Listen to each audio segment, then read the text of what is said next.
Chapter 450. In the lobby of Myriad Herbs Hall, Jean Dan Chi and his brothers were hugging the glinting object tightly, their bodies shivering violently. The old Taoist with a green skin walked up to them with a strange smile on his face. With great difficulty, he squeezed out a smile that could barely be considered as kind, then asked the brothers, "Fellow Taoists, your energy-rotting ghost mushroom is a good item." The people of Myriad Herbs Hall wanted a share of it, but how could there be such a good thing under the heaven? "That's why we killed them." The old Taoist cleared his throat and said with a smile, "Don't worry, we are both good people." "Hee, but, what do you want?" Shivering, the brothers huddled together. The ruthless and merciless slaughter of the few heaven immortals had truly frightened them.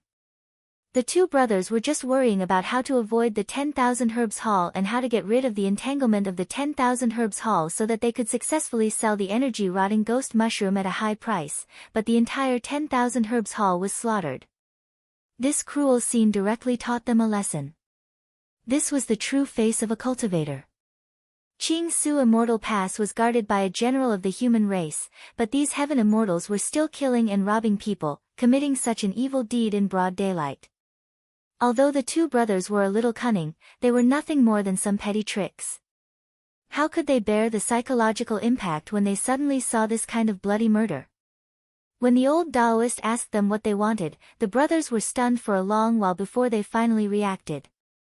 The older brother said carefully, "As for immortal items and spirit items, our cultivation base is too shallow, so we dare not to think too much about them. We just want a slightly superior cultivation method and some magic treasures that we can use." The younger brother added hastily, "Energy stones, and the energy stones we need for our cultivation. The more, the better. The highest bidder will get them." Wu Qi gave the other 7 heaven immortals a sideways glance. 4 of them had a cultivation base of 36th tier, and 2 of them were 35th tier. The old Taoist with a green skin had the highest cultivation base, as he had barely stepped into the 34th tier.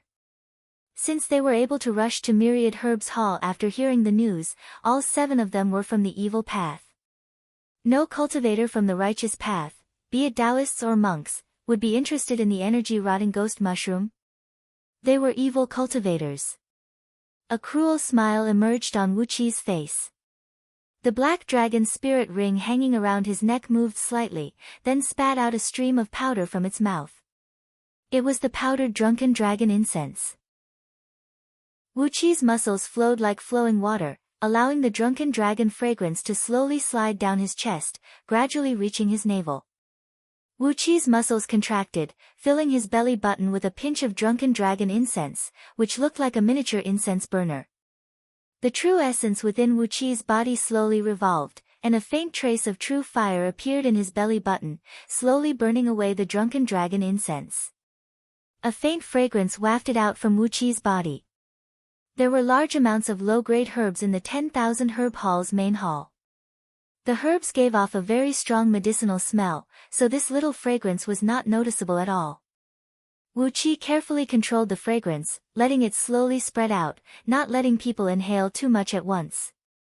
The green-skinned Taoist chuckled. He patted the younger brother's shoulder in a friendly manner, then asked with a smile, "They are just some energy stones, easy to get. We don't care about them at all."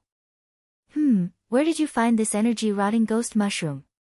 The elder brother answered hastily, "We found this energy-rotting ghost mushroom in Mount Wangue in Pang province of Diyu." Upon hearing that, the green-skinned old Taoist casually patted the elder brother's head with his palm. A weak palm thunder shot out and exploded the elder brother's head into countless drops of blood and gore that sprayed in all directions. Before the younger brother could cry out in shock, the green-skinned old Taoist gave him a backhand slap and exploded his head as well. Clapping his hands happily, the old Taoist grabbed the glowing object and threw it onto the 7 storage bags placed in the center of the main hall. "Alright, now we have the source of this object. If any of you are interested, you can go to Mount Wangue and look for the fortuitous encounter," he said with a smile. Rubbing his palms complacently, the old Taoist smiled and said, "Now, we're going to do things according to the old rules." Apart from these 7 bags of spirit herbs, we'll bid for them separately. The fellow immortal who offers the highest bid will get this energy-rotting ghost mushroom, and the other 7 will share his bid, as well as the 7 bags of spirit herbs. Ha ha ha, this energy-rotting ghost mushroom is an upper-tier 5th-grade spirit herb, and it can poison even gold immortals. This treasure is very useful to us.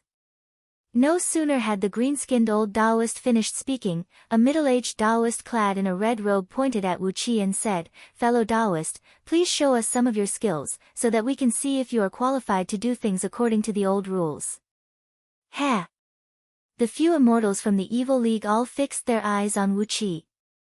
They chuckled as Chi-Chi took a step closer to Wu Qi. Wu Qi pondered for a moment, then shook his head and said, "Is this the old rules? When you see a good treasure, you have to kill all those who are not strong enough, and then, those who are strong enough will decide the ownership of the treasure according to their bids." The few evil immortals laughed at the same time. They nodded and said, "That's right. That's the rule in Qing Su Immortal Pass." Wu Qi breathed out a long sigh, then chuckled and said in a low voice, "I like this rule. Don't you feel weak all over?" As Wu Qi spoke, 4 36th-tier heaven immortals suddenly fell to the ground without making a sound. The knees of 2 35th-tier heaven immortals turned soft, and they staggered a few steps forward while crying out in terror, "What happened? Our immortal energy. What is that? How did we? The green-skinned old Taoist, who had the highest cultivation base among them, felt his vision turning dark, and his body feeling weak and itchy. The immortal energy in his body had been weakened by more than half, and the cultivation base he could exert now was at most that of a 36th-tier heaven immortal. "What is?" cried the green-skinned old Taoist.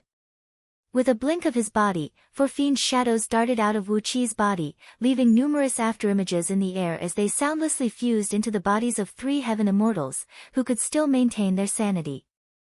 Blood gushed out of their bodies, and the 3 heaven immortals howled miserably at the same time. Suddenly, a crack burst open between their brows, from which, 3 immortal souls emanating an immense evil aura transformed into beams of light, attempting to flee. A crystal-clear phoenix cry rang out as the phoenix fire pouch rushed out from between Wu Qi's brows. A stream of purple and green heavenly flame descended from the sky, transforming into a wall of fire that wrapped around the 3 immortal souls.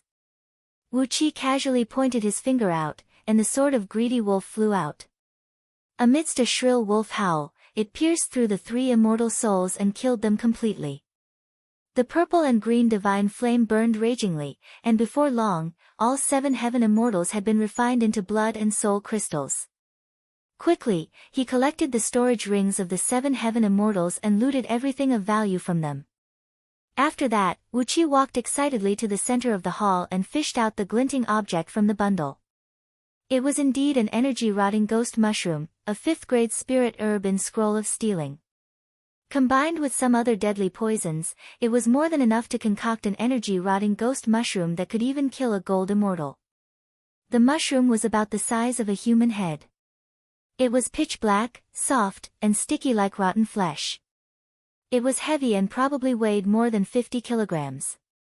Several dozens of mycelium as thick as mung beans grew out of its body, with several dozens of mushroom caps the size of any mushrooms hanging from them. The mushroom caps had facial features that looked like those of a human being, but they were twisted and looked extremely ugly and ferocious. Indistinctly, shrill ghost howls could be heard coming from them. It is indeed an energy-rotting ghost mushroom, and one that has devoured the flesh and blood of at least 1 million living beings. Wu Qi breathed out a satisfied sigh.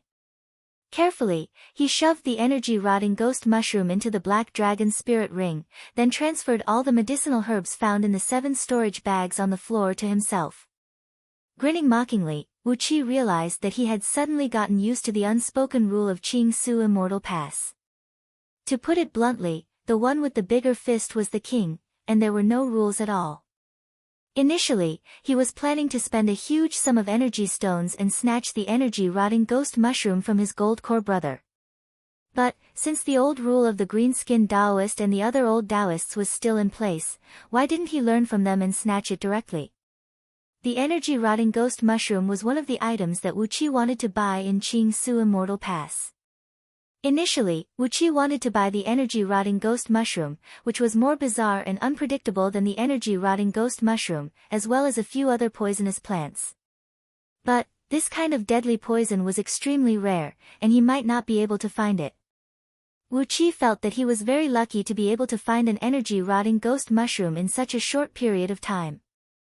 But, the garrison medallion of Qingsu Immortal Pass is really just a decoration.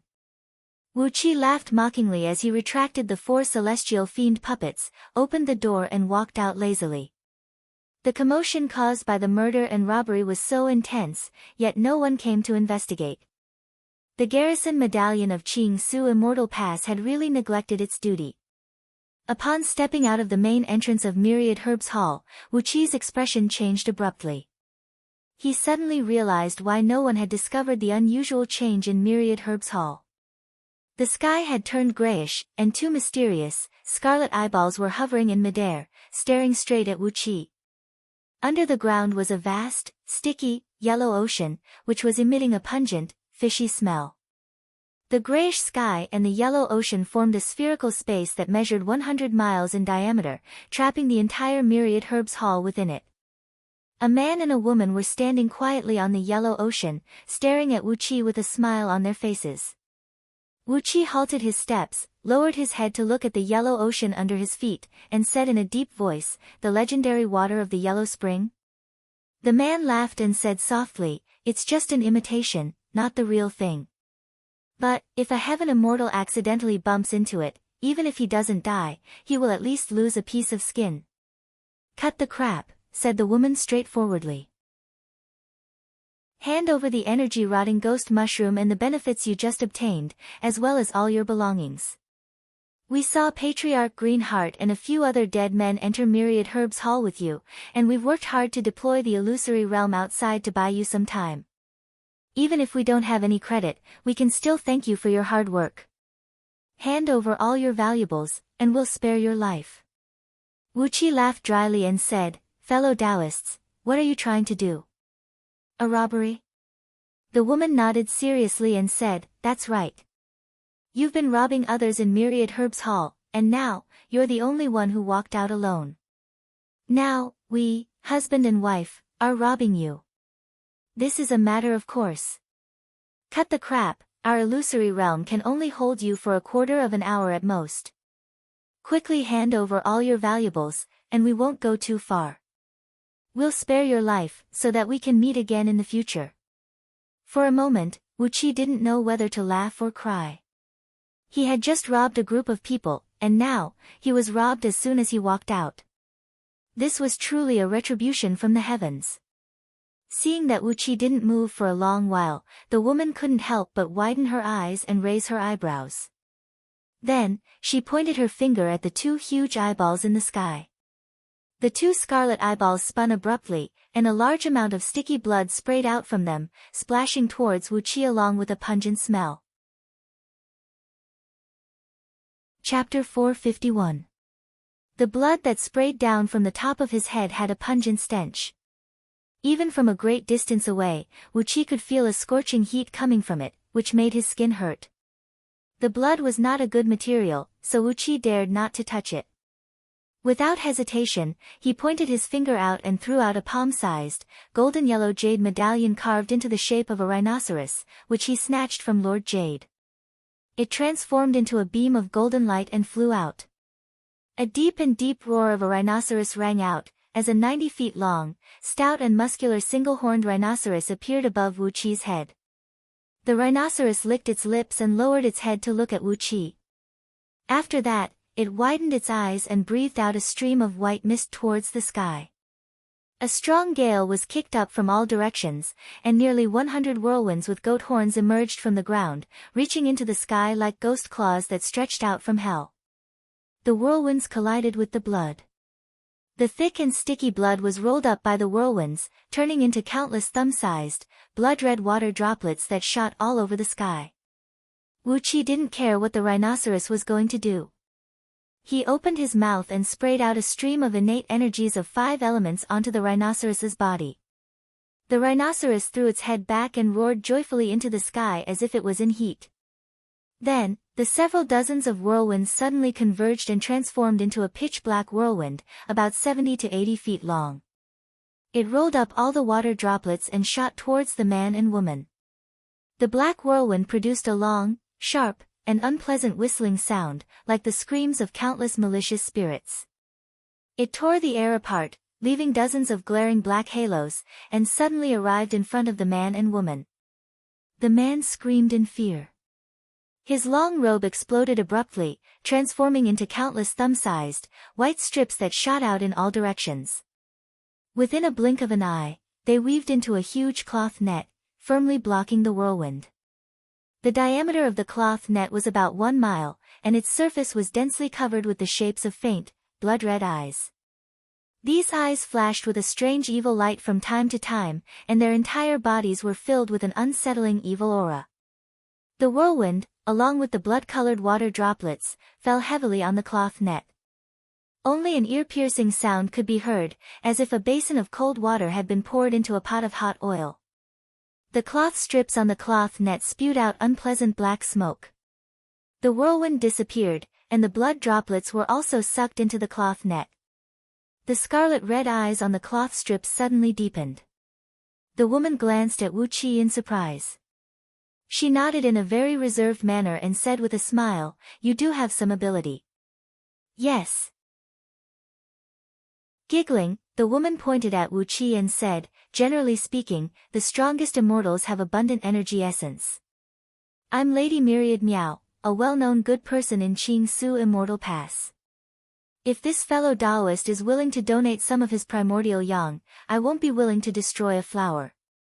Wu Qi gave Lady Myriad Miao a look of astonishment, then pointed at the man and said with a wry smile, "Isn't he your husband?"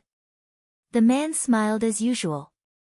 Shaking his head, he said, "Wan Miao is my beloved wife." "But, what does that have to do with you? It's your fortune that she has taken a fancy to you. You just need to donate some of your primordial yang, hand over the energy-rotting ghost mushroom and the herbs you found in Myriad Herbs Hall, and we'll let you leave safely." Blinking his eyes, Wu Qi shook his head and thought, this couple is really one of a kind. Grinning coldly, Wu Qi fished out about half a kilogram of drunken dragon incense powder. Casually, he sprinkled a handful of it into the air, then snapped, "An ugly woman like you wants to take advantage of me? Do you think you, that guy? Have a taste of my bone-rotting ghost fire." He pointed his finger out and unleashed a stream of true flame. The drunken dragon incense powder that filled the air was ignited instantly, transforming into countless sparks that rushed towards the man and woman. The air was filled with a delicate fragrance, and the sparks were swirling about, giving off the smell of phosphorescence. When Lady Myriad Miao saw that Wu Qi did not respond to her suggestion, it was as if Wu Qi had just trampled on her dignity as a woman. She was so angry that she let out a shrill howl. Suddenly, her long hair stood straight up, and her body transformed into a pale green, half-transparent ghost, charging towards Wu Qi amidst countless ghost flames. She laughed harshly and said, "Phosphorescence?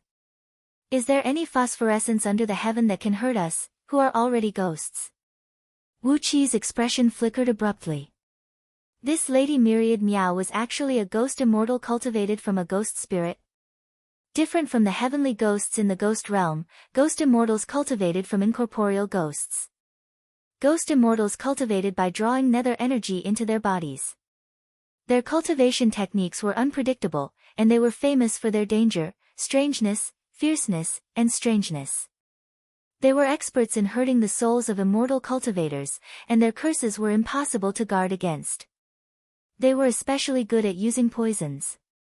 To other immortals, the energy-rotting ghost mushroom was a deadly poison, but to ghost immortals, it was just like the Ganoderma horse, a supreme spirit herb that could improve their cultivation base and strengthen their ghost bodies. No wonder this couple was blocking the entrance of Myriad Herbs Hall, determined to rob the energy-rotting ghost mushroom. Wu Qi snorted coldly, fixing his gaze at Lady Myriad Miao, who was charging towards him. When she was about 1 mile away from him, Wu Qi pointed his finger out, unleashing a fist-sized ball of purple and green flame, shooting towards Lady Myriad Meow like a bolt of lightning. Lady Myriad Meow had just flown past the burning drunken dragon incense powder, and her body was not harmed at all. She thought that Wu Qi was nothing special, and did not even spare a glance at the ball of divine flame of order that flew out from Wu Qi's hand. When the innate divine flame was not activated, its power was extremely restrained, as all its magical power was hidden in its core. Even when one used their divine will to scan through it, they would not be able to sense its frightening power. Lady Myriad Meow had never seen such an innate supreme treasure before. With a hideous smile on her face, as if she had the power to decide life and death, she plunged straight into the ball of divine flame of order like a moth flying into a flame. Poor Lady Myriad Meow, a ghost immortal with a cultivation base of nearly 31st tier, was completely restrained by the divine flame of order. The divine flame of order was the nemesis of all fiends and ghosts, and the natural enemy of all pure spiritual entities. As ghost immortals were cultivated from ghosts, their immortal bodies were different from ordinary heaven immortals, as their bodies were formed from the combination of nether energy and their own soul will. A miserable howl echoed out as Lady Myriad Meow's body burst into flames, dancing wildly in the air like an extra-large torch. The divine flame of order clung to her body and burned to its heart's content, then seeped into her body through her 7 apertures, causing dark smoke to billow out from her body. Numerous purple crystals the size of fists kept bursting out from her body. They were the soul crystals formed from the enormous soul will she had cultivated painstakingly for countless years. The man was struck dumb. He stared blankly at Lady Myriad Meow, who was shrouded in the purple and green divine flame, and screamed, "What the hell is this?" "You don't need to know," Wu Qi said coolly. "A ghost immortal." "Hee, the thing I fear the least is a ghost immortal." A bird cry rang out as the immortal sword given to Wu Qi by Daoist Yun Zhang shot out amidst a sheet of flame. When the immortal sword flew out, the flame condensed into a large bird that looked like a phoenix. The flame flickered, and Lady Myriad Meow, who was severely wounded by the divine flame of order, was killed by the immortal sword without any ability to resist. Drop by drop, her enormous soul will essence was purified and refined by the divine flame of order. Eventually, Wu Qi obtained over 3,000 fist-sized soul pearls. With a flick of his sleeve, the soul pearls transformed into a purple beam of light and were put away by Wu Qi, together with the storage ring left behind by Lady Myriad Meow. With the immortal sword in hand, the single-horned rhino hovering above Wu Qi threw its head back and let out a long roar. Pointing at the man, he cried out sternly, "Now, I'll rob you. Leave behind all your valuables, and I'll spare your life." The man took a few steps back in terror. Lady Myriad Meow was his partner, and she had always been the one in charge of their actions, as her cultivation base was 4 tiers higher than the man. The man was merely a peak 35th tier cultivator, and with the drunken dragon incense lingering in the air, his cultivation base had been greatly weakened, leaving him with a cultivation base of 36th tier. Holding the immortal sword, Wu Qi approached step by step with a hideous smile on his face. He pointed at the yellow ocean down below and said, "An imitation of the water of Yellow Spring? This treasure is not bad, I want it too. Leave behind all your valuables, and I'll leave you with a pair of underpants to take you home." "Ha, hurry up and hand over all your valuables, or I won't even leave you with a pair of underpants." The man looked around in panic for a while. All of a sudden, he roared out, "Wan Miao is dead. What's the point of me being alive? Let's fight, let's fight. Can you kill my infinite incarnations?" The man's clothes ripped apart at the same time, revealing his body. Wu Qi let out a strange cry with fright, then quickly retreated far away. This man's facial features were extremely good. He was also a pretty boy, and he was handsome and romantic. However, the rest of his body below the neck was in a terrible state. His flesh was rotten to the point where white bones could be seen everywhere. His body was rotten to the point where shredded flesh and minced meat could be seen everywhere. Countless thumb-sized maggots were crawling in and out of his rotten flesh and bones. However, they were covered in a thick layer of black carapace, and their bellies were covered with black hair. What the hell is this? Wu Qi cried out in fear. Throughout his life of cultivation, Wu Qi had never thought that a heaven immortal cultivator could have such a horrible appearance. Not only was the man's body rotten, he was also emitting a foul stench. Even from afar, the stench made Wu Qi burst into tears. Bone rotting and burying worms. The man laughed ferociously and said, "These are Wan Miao's favorite bone rotting and burying worms. For her sake, I destroyed my own immortal body, using my heaven immortal body to transform into a nest of worms, raising 3,600 of them for Wan Miao. Hee, these are the bone rotting and burying worms that can devour gold immortals when they finally mature." Waving both arms, the man cried out sternly, "My boys, kill him and eat him. Wan Miao, I'll avenge you." Bone rotting and burying worms. Immediately, Wu Qi recalled some records about bone rotting and burying worms found in Scroll of Stealing. Among all the countless venomous worms in the universe, they were frightening creatures that could be ranked in the top 100. In order to grow and evolve, these venomous worms had to constantly devour the flesh and blood of heaven immortals. If they did not eat fresh flesh and blood for 3 days in a row, they would immediately die. After devouring enough heaven immortals' blood essence, flesh and blood, they would spin a cocoon and evolve. They had to evolve 9 times in total. Once the number of bone-rotting and burying worms reached a certain level, they would have the overall strength to devour gold immortals. Most importantly, even the most basic larva, the feces of these worms, was an extremely venomous poison.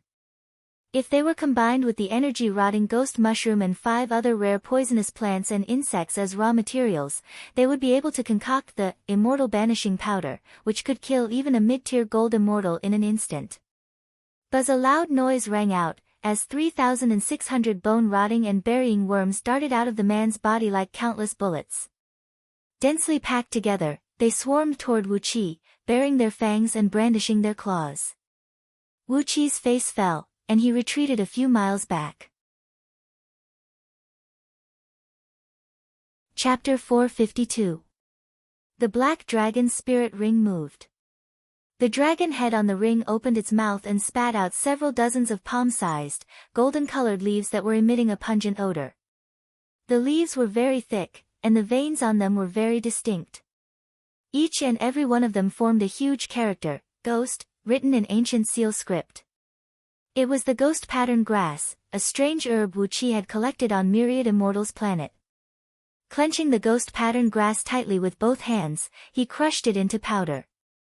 After that, Wu Qi bit the tip of his tongue and sprayed out a mouthful of blood, fusing it with the broken leaves of the ghost pattern grass. Upon contact with the blood, the golden-colored ghost pattern grass began to melt, turning into a clump of sticky, pale red liquid. The pungent odor was gone, replaced by a faint fragrance that could make one feel refreshed. Bone-rotting and burying bugs, what a good thing. Wu Qi's eyes shone brightly.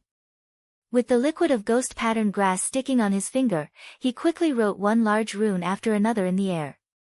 The liquid of ghost pattern grass was very sticky, and as it flowed in the air, it formed into twisted runes that were blinking with a blinding red gleam. When all 49 runes were written, Wu Qi pushed his palm on them and began to recite an incantation under his breath. Immediately, a grayish mist rose from the surroundings, and a chilly wind that brought countless twisted faces, crying and wailing, gathered towards the runes. In just a blink of an eye, the runes were covered with a thick layer of murderous aura of Yin ghosts. A towering aura soared into the sky, and those bone-rotting and burying bugs that were leaping towards Wu Qi were taken aback. Then, they rushed towards the runes as if they had gone mad. Like nibbling on mulberry leaves, these bone-rotting and burying bugs crazily devoured the runes transformed from the liquid of ghost pattern grass, devouring all the liquid that had fused with Wu Qi's blood essence and all the murderous aura of Yin ghosts. Wu Qi stared at the stunned man in front of him, smiled and said, "Actually, it is not necessary to feed these bone-rotting and burying bugs with the flesh and blood of heaven immortals." Although the bone-rotting corpse insects raised this way had a stronger evil aura and greater lethality. However, if we only need their excrement to concoct various poisons, then if we feed them with ghost pattern grass, ghost face flower, and weeping ghost mushroom mixed with their own blood essence, the toxicity of their excrement will be several times stronger. You. The man trembled as he pointed at Wu Qi, his mind completely blank. After a long time, the man shouted at the top of his lungs, "Impossible, these are bone-corroding and undead insects that I raised with my blood essence, they should only listen to my orders." "Idiot!" Wu Qi sneered and shook his head. "How can you heaven immortals who practice evil cultivation techniques know the secret of such a vicious thing as bone-rotting and undead worms? If not for Princess Zhanglu inheriting the bloodline of an ancient heaven god from her mother, from which she obtained countless inheritances of evil ghost techniques, how could Wu Qi know the method of feeding bone-rotting and undead insects with ghost pattern grass and some other poisonous things? After feeding them with the flesh and blood of heaven immortals, after spinning the cocoon for 9 times, they would give birth to a matured bone-rotting and undead insect king, which possessed a frightening strength that could devour gold immortals. However, after carefully feeding them with various poisonous things mixed with their own blood essence, after spinning the cocoon for 9 times, they would give birth to a myriad poison-venomous insect king, which could kill a gold immortal with just a mouthful of its saliva. It was a truly vicious thing. If the bone-rotting and undead insect king was driven to fight against a gold immortal, and if that gold immortal had some supreme treasure with pure yang element, the bone-rotting and undead insect king would be smashed to pieces. But, as long as the myriad poison-venomous insect king had a clever technique, it could produce an endless stream of deadly poison, and how many immortals could it kill? Looking at the hysterical man, Wu Qi was too lazy to discuss these profound questions with him. For shadowy figures rushed out of his body. For celestial fiend puppets flew whistling out, charging towards the man who had fallen into madness. For fiend figures wheeled around the man, and in the blink of an eye, his body was smashed into a pile of broken bones and rotten flesh. Just when a bloody immortal's soul rushed out from his body, it was devoured by the 4 celestial fiend puppets. Wu Qi shook his head as he stared coldly at the man's flesh and blood drifting in the air. The man's appearance was so disgusting that Wu Qi did not even have the thought to refine him into a blood crystal or soul crystal. Thus, he decided to let the celestial fiend puppets share him. With a light shake of his fingers, streams of runes emanating an eerie aura were cast out. Using the technique taught to him by Princess Zhanglu, Wu Qi sent a thread of his divine will into each of the 3,600 bone-rotting and undead bugs, firmly controlling their limited intelligence, which was left with only a tiny bit of instinct to devour and avariciousness. Wu Qi took out a spirit breeding ring, which had an internal space of only the size of a water tank. Using all the materials he obtained from Myriad Immortals' planet, he expanded it to the size of 10 acres. After that, he threw in a large pile of energy stones to replenish the energy in the internal space, as well as several tens of thousands of kilograms of poisonous herbs and animals he found on Myriad Immortals' planet. After that, he ordered all the bone-rotting and undead bugs to crawl into the spirit breeding ring and settle down inside. Bone-rotting and undead bugs were too vicious. Even though they were larvae that had not spun their cocoons yet, Wu Qi dared not to put them together with longbow people. Those longbow people were careless, and if they accidentally bumped into these bugs, even though Wu Qi had controlled their intelligence, their poisonous hair could still kill these longbow people who were merely at Jin Dan realm. He hung the spirit breeding ring in front of his chest, turned his head around and gave his surroundings a glance. He retracted the single-horned rhino, pointed his finger out and took out the dark Yin energy vase. As soon as the vase was taken out, the imitation of the yellow spring under his feet began to vibrate violently. Wu Qi performed an incantation gesture, and the vase immediately shot out a beam of green light. A vast expanse of yellow ocean rolled up and slowly condensed into 3 thumb-sized, translucent drops of yellow liquid at the mouth of the vase. It was the true form of the yellow ocean. It was a vicious thing that Goddess Wan Miao had concocted by gathering countless acquired poisonous creatures and a huge amount of death aura from ancient tombs, fusing with countless deadly poisons from rotting corpses, and using the 3 drops of true water of transformation that she found by chance. But, she only had 3 drops of true water of transformation. Therefore, although the yellow spring was vicious, its power was not too great. It could threaten lower-tier heaven immortals, but it would be useless against immortal items with stronger defense. But, I have as much true water of transformation as I want. After identifying the essence of the 3 drops of yellow spring with his divine will, Wu Qi smiled delightfully. After shoving a pile of water element energy stones into the vase, Wu Qi changed the incantation gesture and produced several tens of kilograms of true water of transformation, fusing it with the 3 drops of yellow spring. Drops of clear spring water flew out from the mouth of the vase and slowly fused with the 3 drops of yellow spring water. Slowly, the volume of the yellow spring water grew larger, and its color turned fainter. But, as time went by, the yellow color grew stronger. Very good. This goddess Wan Miao is pretty good at concocting poisons. What she concocted is actually a living poison. As long as the true water of transformation is added, the yellow spring water will grow endlessly. This is indeed a good stuff. Wu Qi looked pleasantly at the clump of yellow spring water, which was the size of a water tank, on the mouth of the vase. He nodded his head and said, I can't use too much of this thing, or it will ruin my reputation.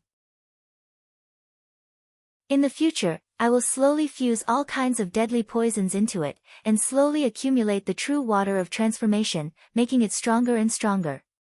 In the end, when I unleash it, it will turn into a vast ocean, and even a gold immortal will have to knock him out for a few times. Laughing complacently, Wu Qi kept the clump of yellow spring water into the dark yin energy vase. After that, he took a deep breath and changed his visage, retracting the 4 celestial fiend puppets into his body. After that, he broke the illusory barrier erected by goddess Wan Miao with a punch and walked out leisurely.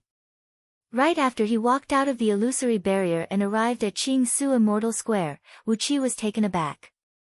There were no pedestrians on the street, and all the shops in the surroundings had their doors tightly shut.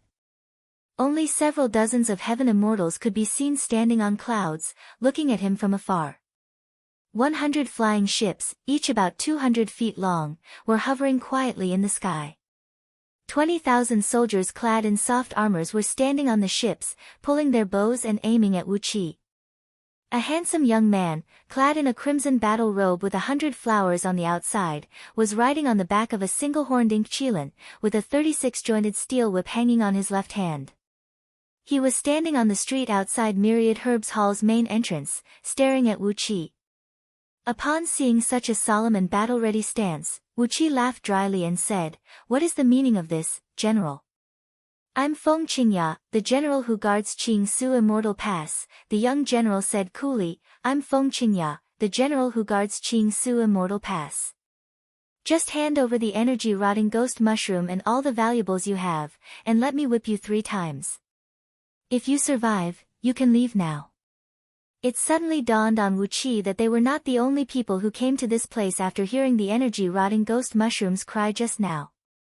And it seemed to him that Feng Qingya, the tiger sitting on the ground, was following behind goddess Wan Miao and her husband. Wu Qi laughed dryly, then turned to Feng Qingya and said, So, General Feng, you are trying to rob me? Feng Qingya chuckled. As a man, he was actually smiling in such a flirtatious manner, and was just short of throwing a flirtatious glance at Wu Qi.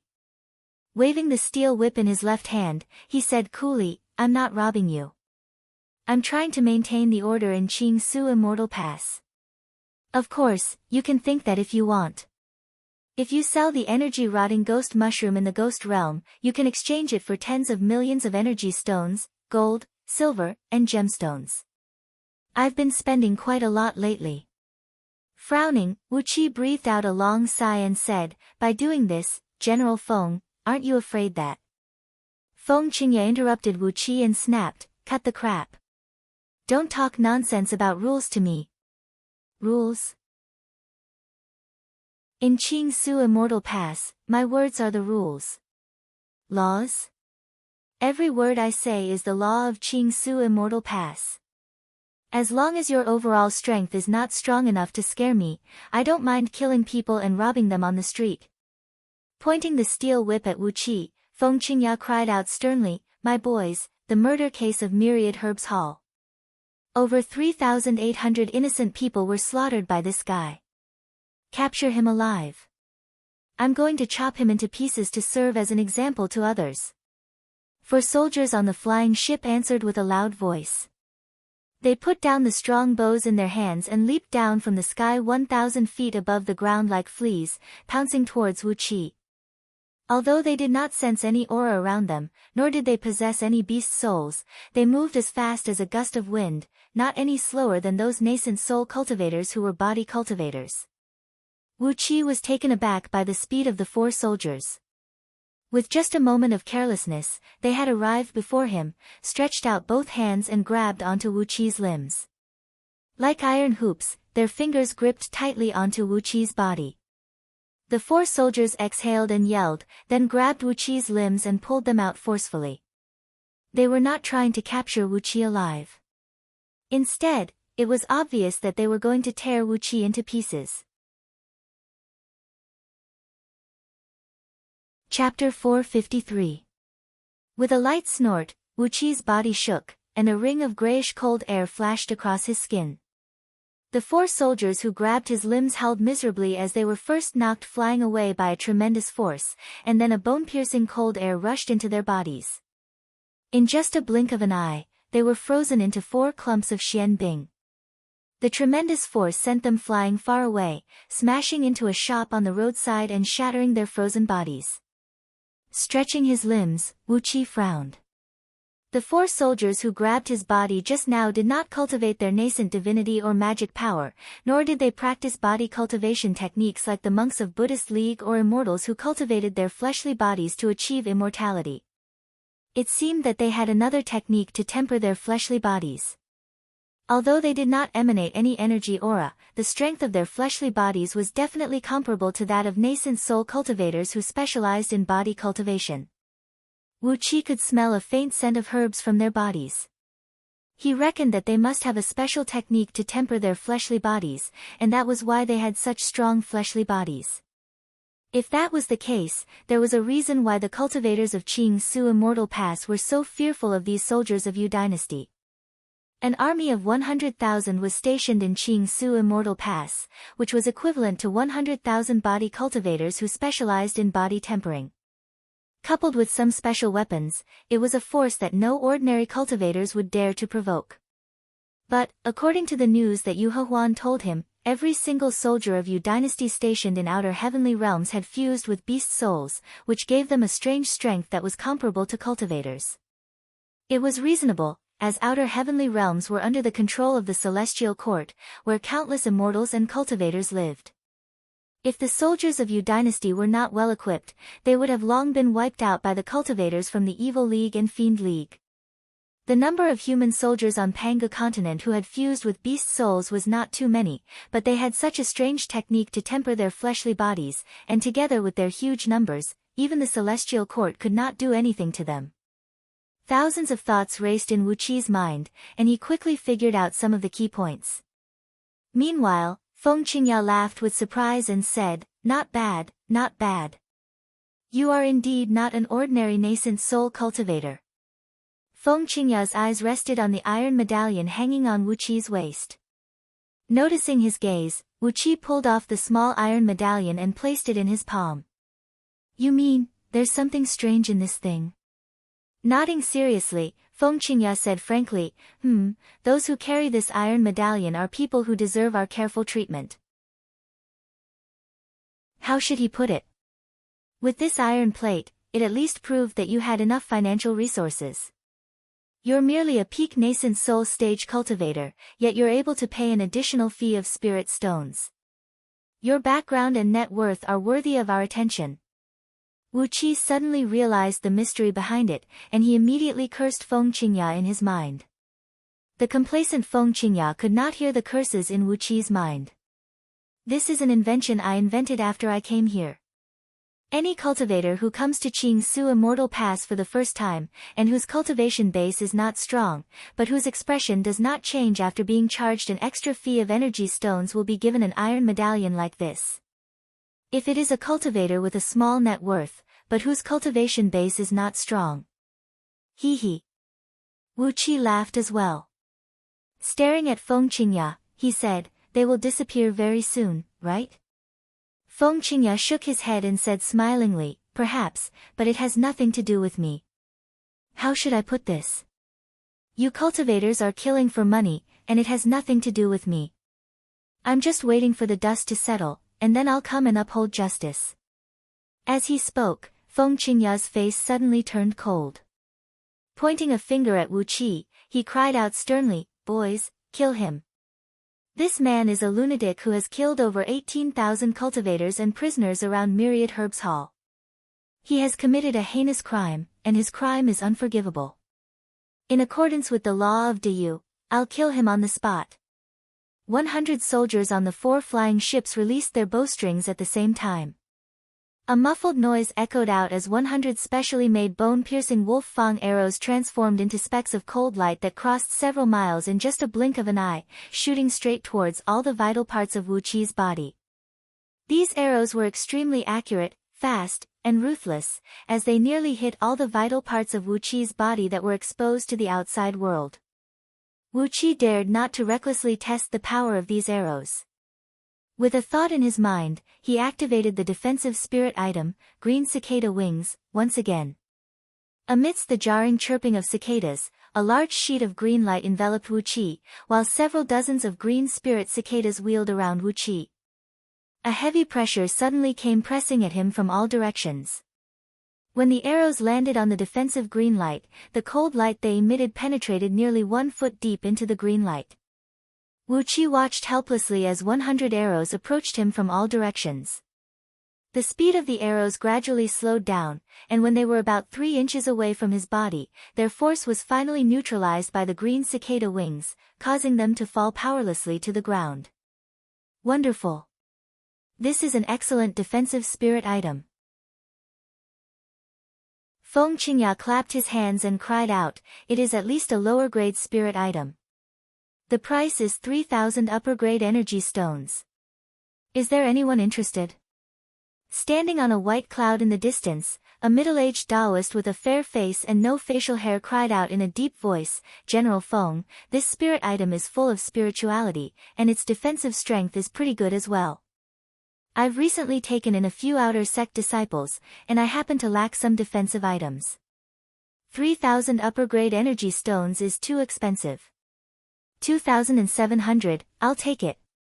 Feng Qingya raised his steel whip and drew a circle in the air complacently, then said smilingly, wonderful. 2,700 upper-grade energy stones, this spirit item belongs to this senior immortal. He pointed at Wu Qi smilingly and said, fellow Taoist greed, what other treasures do you have?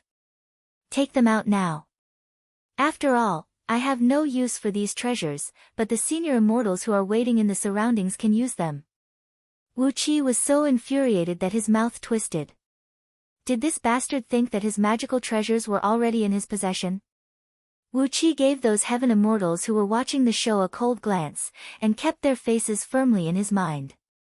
So, Qing Su Immortal Pass was such a hellish place.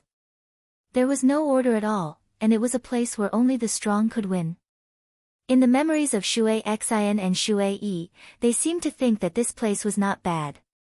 Perhaps it was because Green City was too powerful, and no one dared to offend them. Grinning coldly, Wu Qi glared at Feng Qingya and said coldly, General Feng, you even know my registered Taoist name? Pointing at the iron medallion in Wu Qi's palm, Feng Qingya said smilingly, with this, you'll know everything you need to know. With a casual pinch, Wu Qi turned the iron medallion into a drop of molten iron and fell to the ground. Shaking his head, he stamped his foot and unleashed a stream of yellow mist.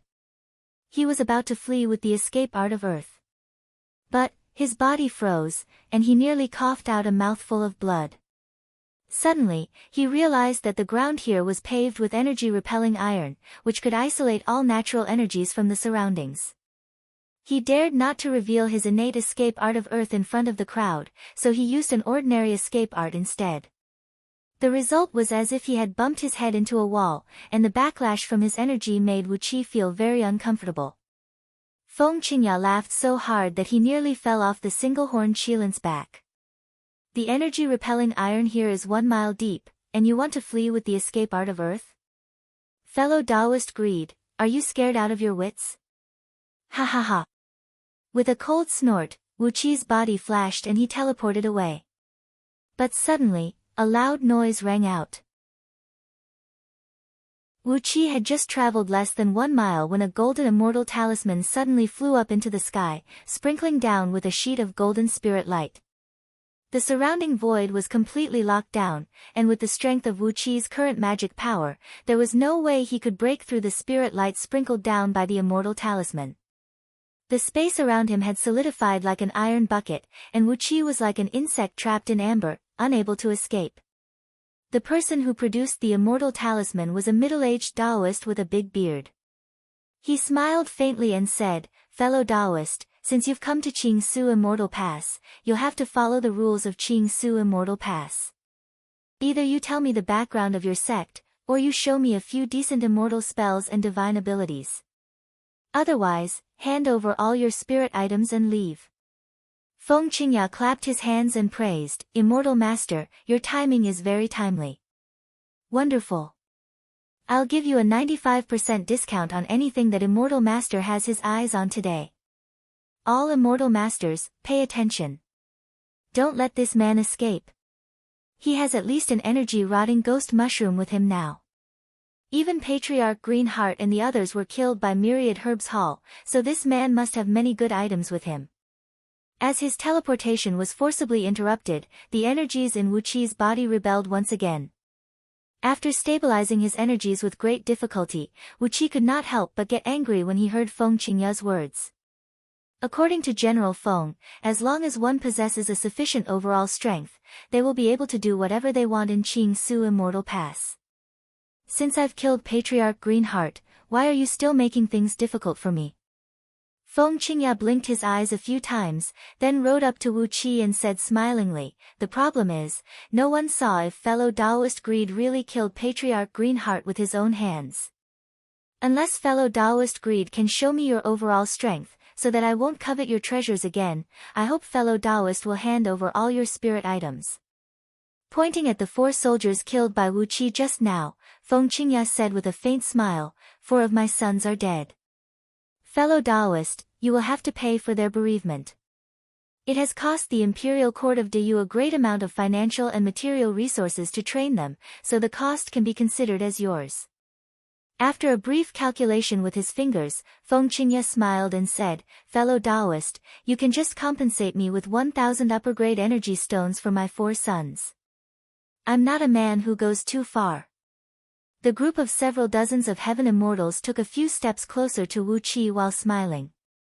Judging from the aura emanating from Wu Qi, he clearly possessed a cultivation base of peak-stage nascent soul realm.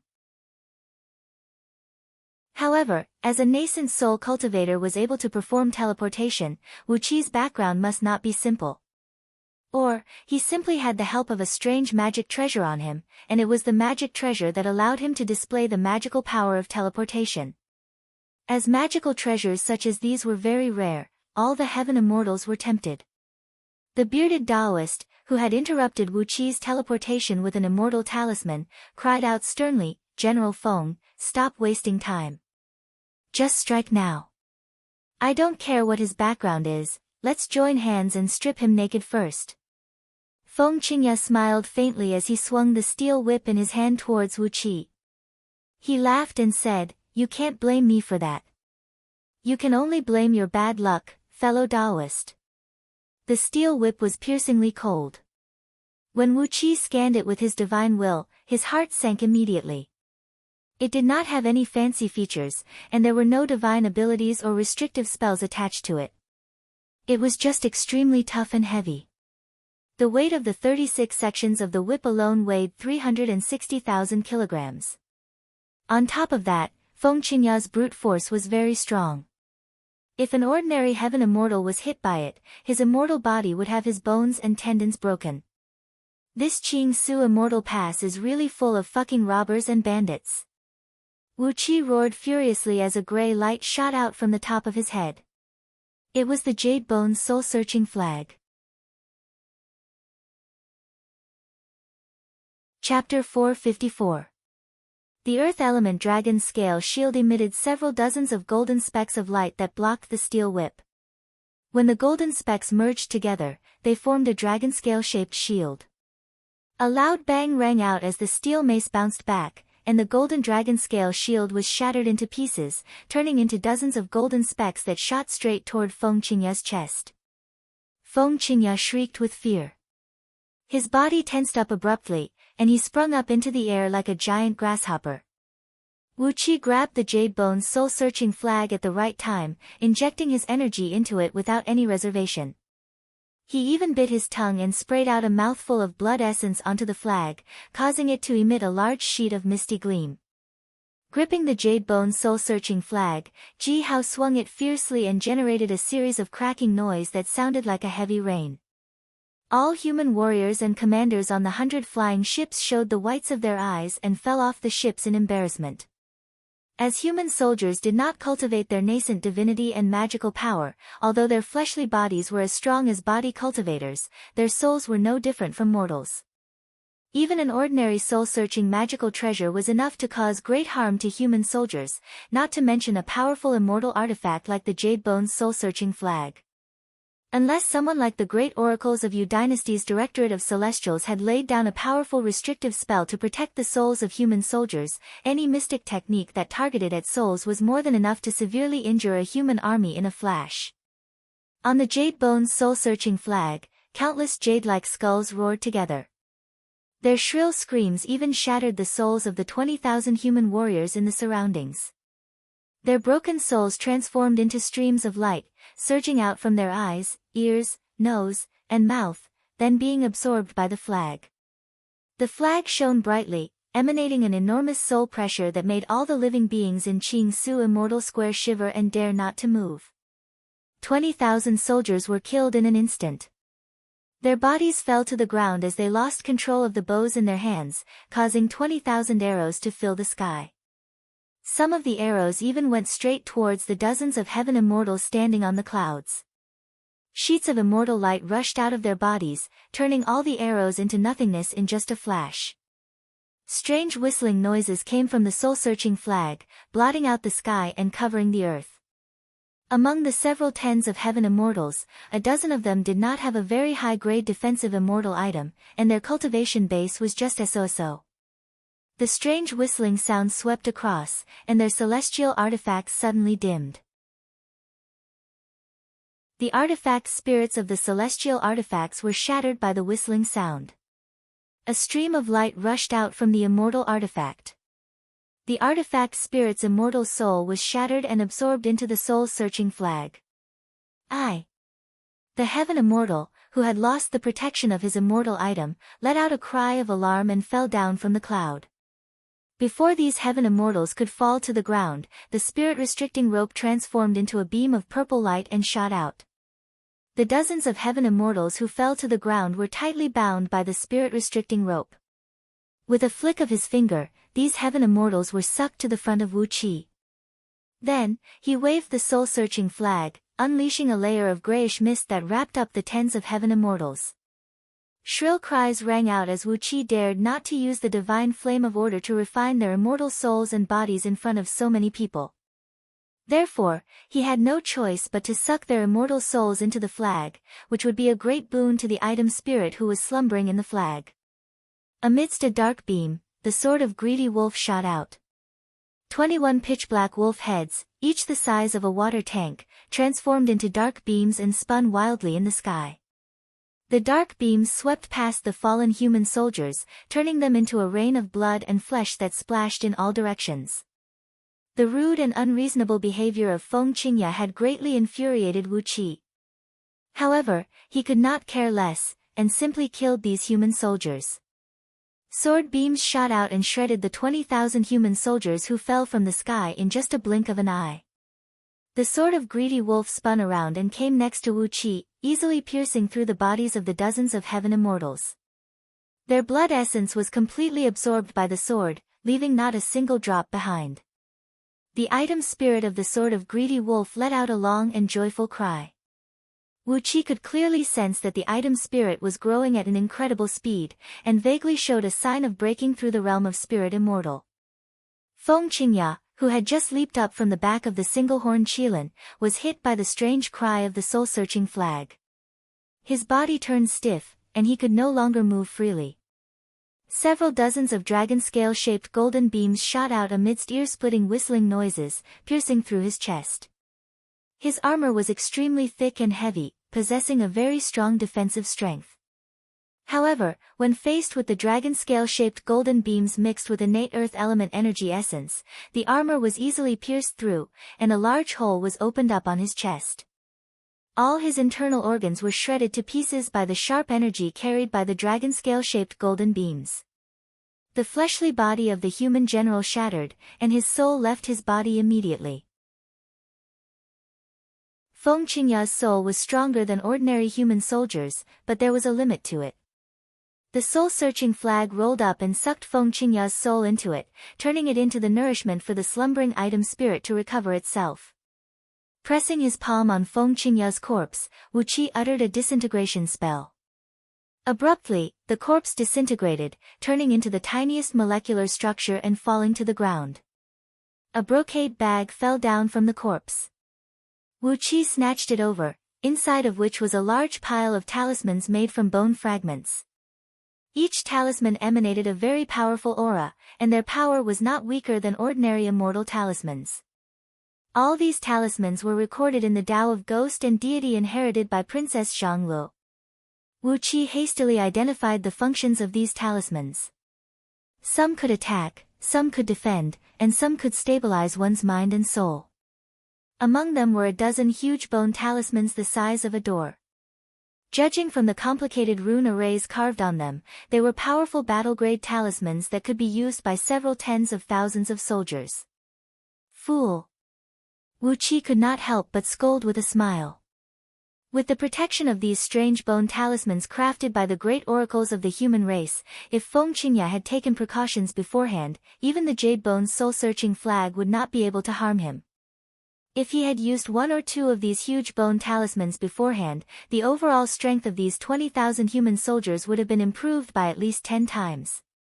When faced with 20,000 nascent soul-body cultivators whose overall strength had been improved by 10 times, even a true heaven immortal would be terrified. On top of that, with the magical power of stabilizing one's mind and soul, Wu Qi estimated the power of these bone talismans. Once these huge bone talismans were used on these 20,000 human soldiers, perhaps even the soul-searching flag would not be able to take away their souls. Feng Qingya had only been thinking about robbing, and had set off without any preparation. You think robbing people was too easy for you? Do you really think no one dares to attack you? Wu Qi sneered mockingly, then suddenly raised his head to look at those heaven immortals who were struggling to resist the power of the Jade Bone's soul-searching flag. A strange long cry rang out, as the single-horned Qilin mounted by Feng Qingya gave a furious roar and thrust its horn straight towards Wu Qi's chest. How presumptuous! Wu Qi bellowed furiously. You look like a Qilin, but you only have a single horn. I wonder where you came from. Are you going to risk your life for this Feng Qingya? The gold ingot, which he had just refined and purified with the spirit light of immortal transformation, flew out of his hand, transforming into a huge ball of golden light and smashing onto the single-horned Qilin's nose. A crisp thud rang out. The Qilin's face was dented by the gold ingot, and half of its head was smashed into pieces of bone and flesh. Qilin was a divine beast of heaven and earth. Even though it was a mixed-blood descendant, its life force was extremely tenacious. The single-horned Qilin gave a miserable howl. Suddenly, a large plume of dark smoke rushed out from under its feet, carrying it as it spun and fled. Wu Qi gave a cold snort. The spirit-restricting rope flew out and bound the big fellow tightly. A large sheet of white light burst out from the spirit-breathing ring on his chest, enveloping the single-horned Qilin and slowly dragging it into the ring. Sending a thread of divine will into the ring, Wu Qi cried out coldly, Long Yuan, take good care of him and make him behave. I still owe him a mount. Heal him if he is obedient. Beat him to death if he is not obedient. Long Yuan's muffled roar could be vaguely heard, followed by the miserable howl of the single-horned Qilin. After deactivating the spirit breeding ring, Wu Qi looked at those heaven immortals, whose faces had turned pale, and said with a cold grin, "All of you have taken a fancy to my magical treasures." At the moment, 21 pitch-black wolf heads were wheeling around Wu Qi at high speed, while the Jade-Bone's soul-searching flag above his head was emanating a large sheet of gray smoke and evil aura.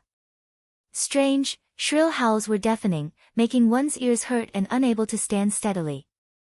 All of a sudden, a plume of dark smoke rushed out from under Wu Qi's feet, and a beam of dark light shot up into the sky from the top of his head. His fake nascent soul, which cultivated the Inferno Hell Fiend scripture, flew out of his body, roaring and releasing a dense fiend aura that blanketed the entire Qing Su Immortal Square in just a blink of an eye. Damn it, a fiend cultivator. The faces of those heaven immortals, who were struggling bitterly under the frightening power of the Jade-Bone's soul-searching flag, fell instantly. Wu Qi had brazenly killed 20,000 captains and generals of the human race, as well as Feng Qingya, the general who guarded Qing Su Immortal Pass of Yu Dynasty. He was decisive and ruthless, and now, he had revealed his nascent fiend. All the heaven immortals firmly believed that Wu Qi was indeed a cultivator from the Fiend League.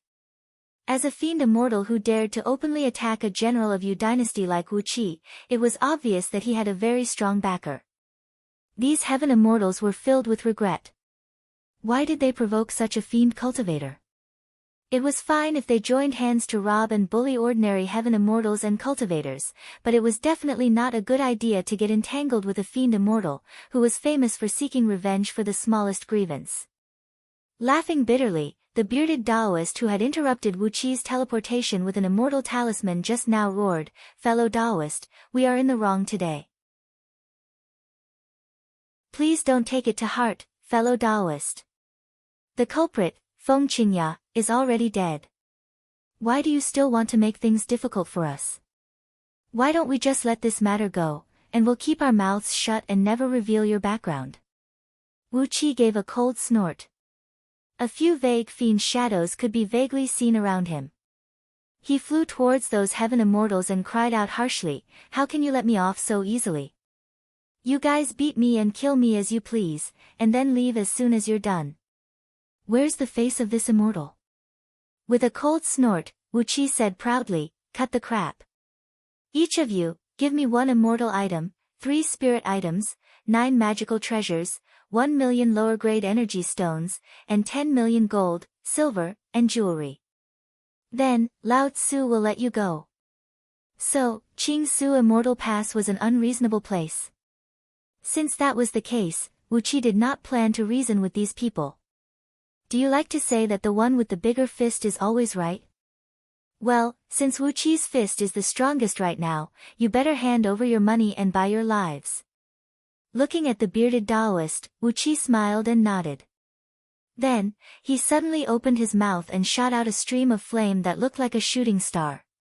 Attached with all the innate fire energy in Wu Qi's body, the acquired fire spirit pearl shot out like a small sun and smashed right into the Taoist's chest. A loud boom rang out, and a heatwave rolled and rocked. The Taoist's defensive immortal item was smashed to pieces, and half of his body was burned to ashes by the heatwave. Seeing this, Chi-Chi's expression flickered. 60% of them spun and fled into the distance in beams of light, while the remaining 40% attacked together with Chi-Chi. Dozens of flying swords and magical treasures came smashing down towards Wu Qi's head at the same time. Chapter 455. Kill. Wu Qi let out a long cry as he waved the Jade-Bone's soul-searching flag with all his might. A shrill, unpleasant ghost howl towered into the sky. The dozens of immortal swords and magical treasures that were about to reach Wu Qi's head suddenly froze and dimmed, while their power was weakened by at least 30%. Countless golden dragon scales shot out of Wu Qi's left hand, transforming into a huge golden light screen that shielded Wu Qi. The dozens of immortal items kept falling down and smashing against the golden dragon scales, sending sparks flying in all directions. But, no matter how hard they tried, they could not break the protection of the dragon scales. The quality of the scales left behind by the 25th tier snow-armored heaven-devouring python when it transcended its heavenly tribulation was comparable to a 25th tier immortal item. Among all the heaven immortals present, the strongest one was only a 33rd tier cultivator, and the strongest immortal item was only a 29th tier immortal item.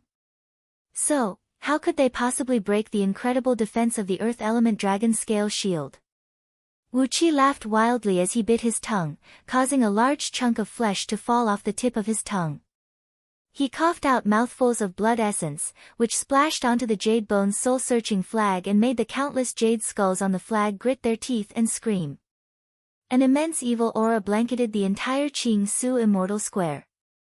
Wu Qi's nascent fiend performed a reverse lotus incantation gesture, unleashing a great sheet of fiend flame that swept out in all directions together with the frightening cries of the jade bone's soul-searching flag. The bodies of those fleeing heaven immortals swayed as their immortal items exploded, and they fell to the ground at the same time.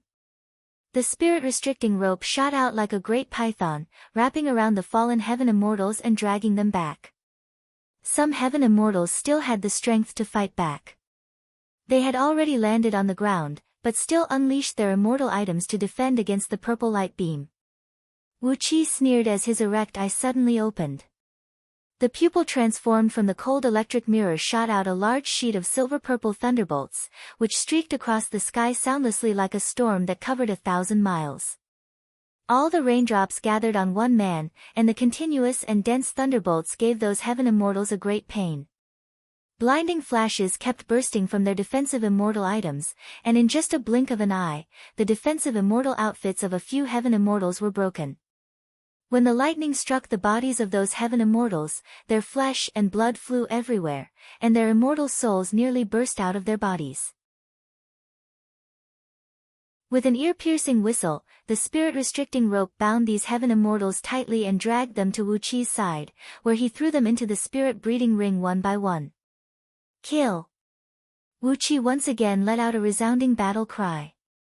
The acquired earth, water, wood, and gold spirit pearls turned into 4 beams of intense light and shot out. Together with the fire spirit pearl that was shot out earlier, they turned into 5 beams of intense light that shot out in all directions. The heaven immortal, who was the first to bid for Wu Qi's defensive spirit item, the green cicada wings, cried out in shock. 5 acquired spirit pearls had locked onto his body at the same time, making him the first target of the fusion of 5 elements. The heaven immortal performed an incantation gesture with both hands and was about to unleash a life-saving spell.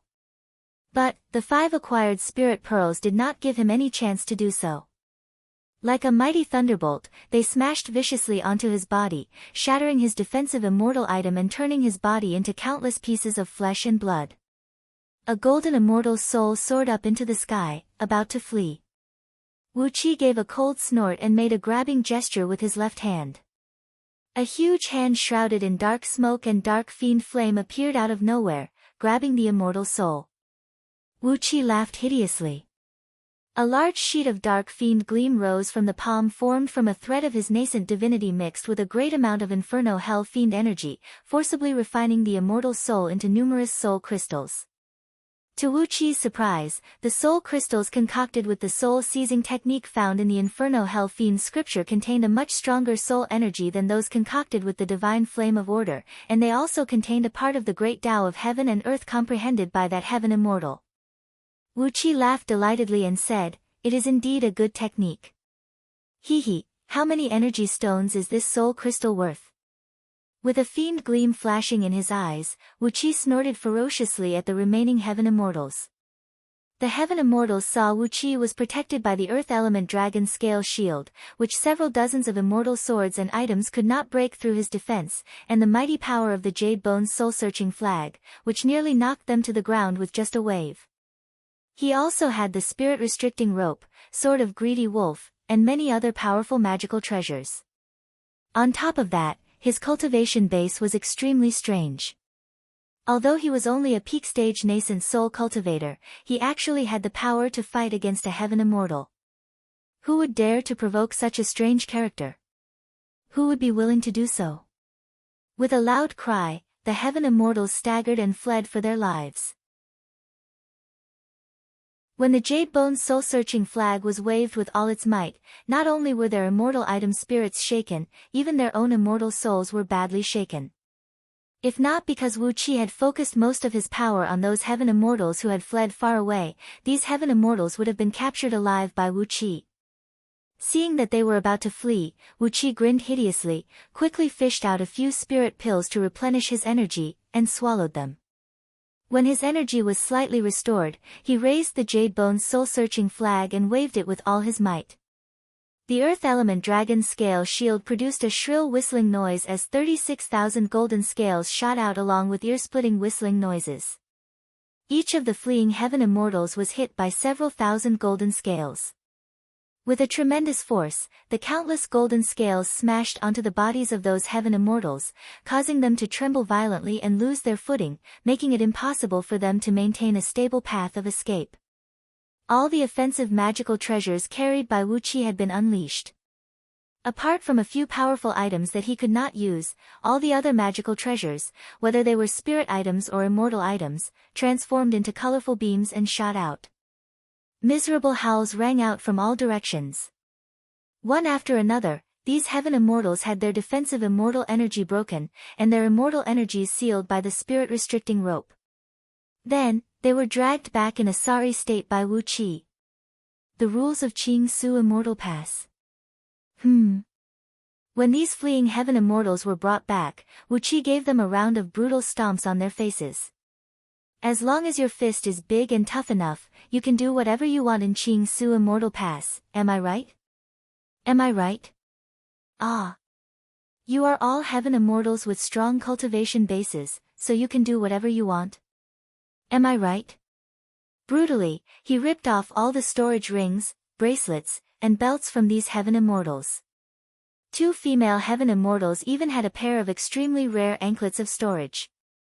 Although there were not many items in these anklets of storage, every single one of them was of the finest quality. There were over 230 immortal stones in them, which was really out of Wu Qi's expectation. Laughing wildly, Wu Qi put away all the spoils of war. Then, he neatly extracted the immortal souls of these heaven immortals and refined them into blood and soul crystals. Just like what he did just now, the quality of the blood and soul crystals refined with Inferno Hell Fiend Flame was a few times better than those refined with Divine Flame of Order. After all, the Divine Flame of Order was a righteous innate divine flame, and it did not have a very strong effect when it came to killing and plundering. On the other hand, the Inferno Hell Fiend scripture, as its name suggested, was not a good technique.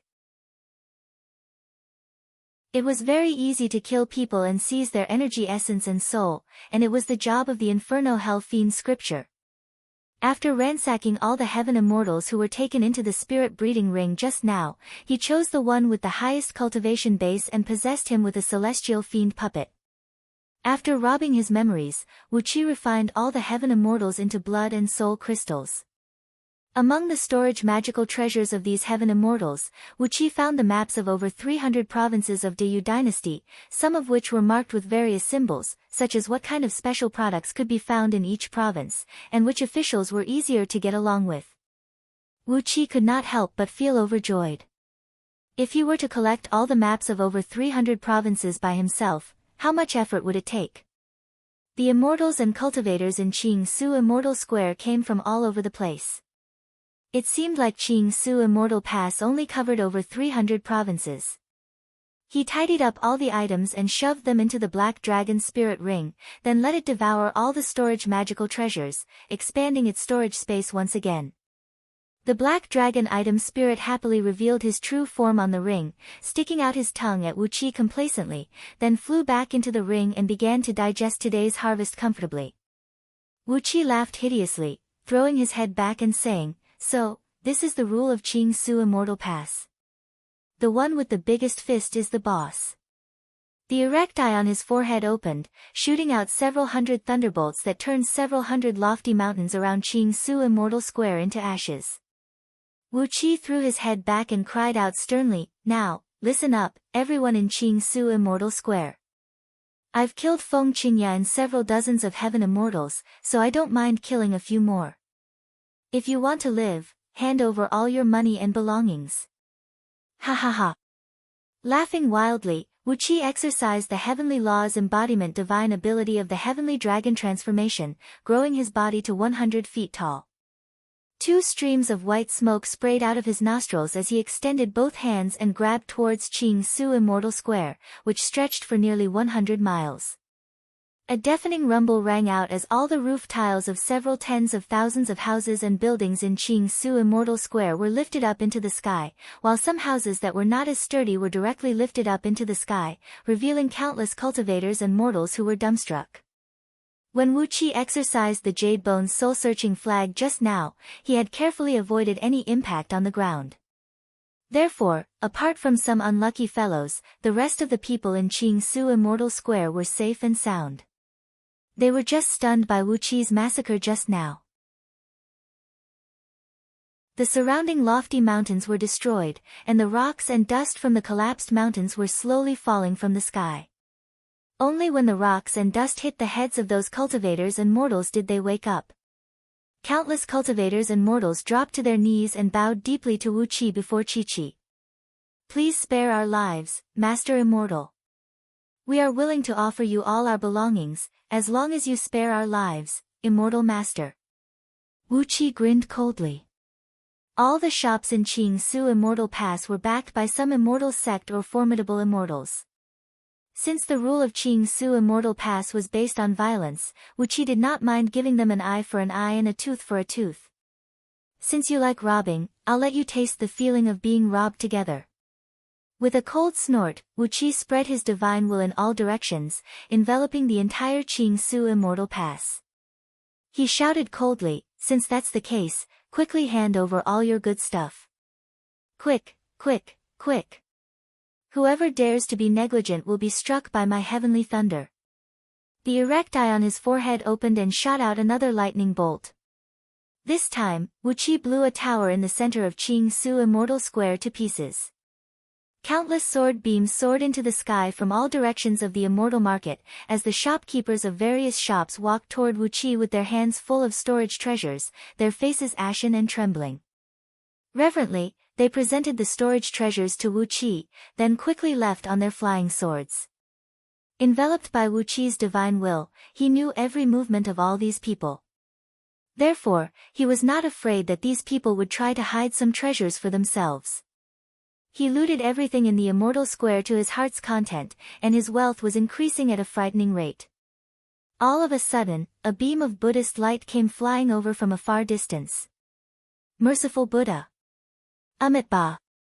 Fellow immortal, there is a fate between you and the Buddhist League. From a great distance, a deep and dignified voice could be heard coming from the Buddhist light.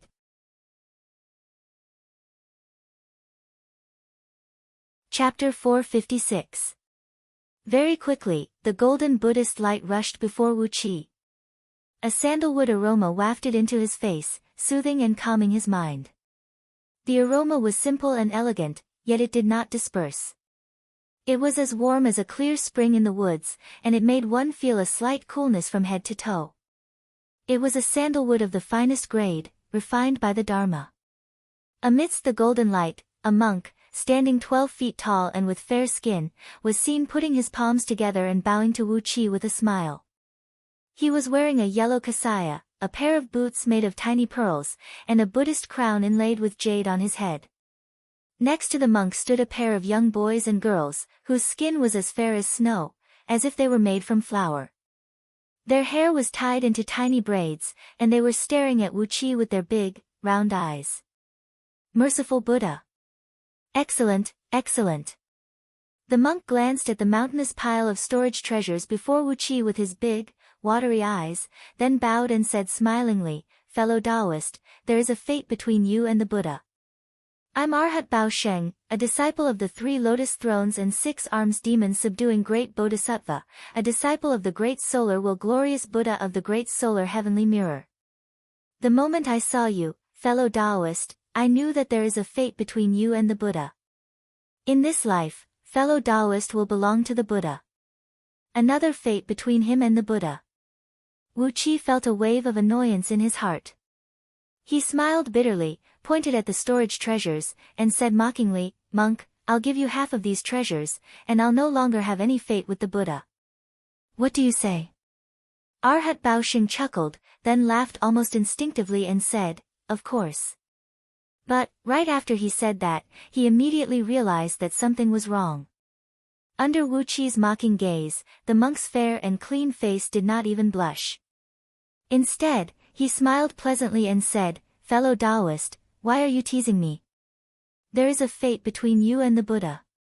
How can it be changed by mere external objects? Fellow Taoist, please convert sincerely and join my Buddhist sect.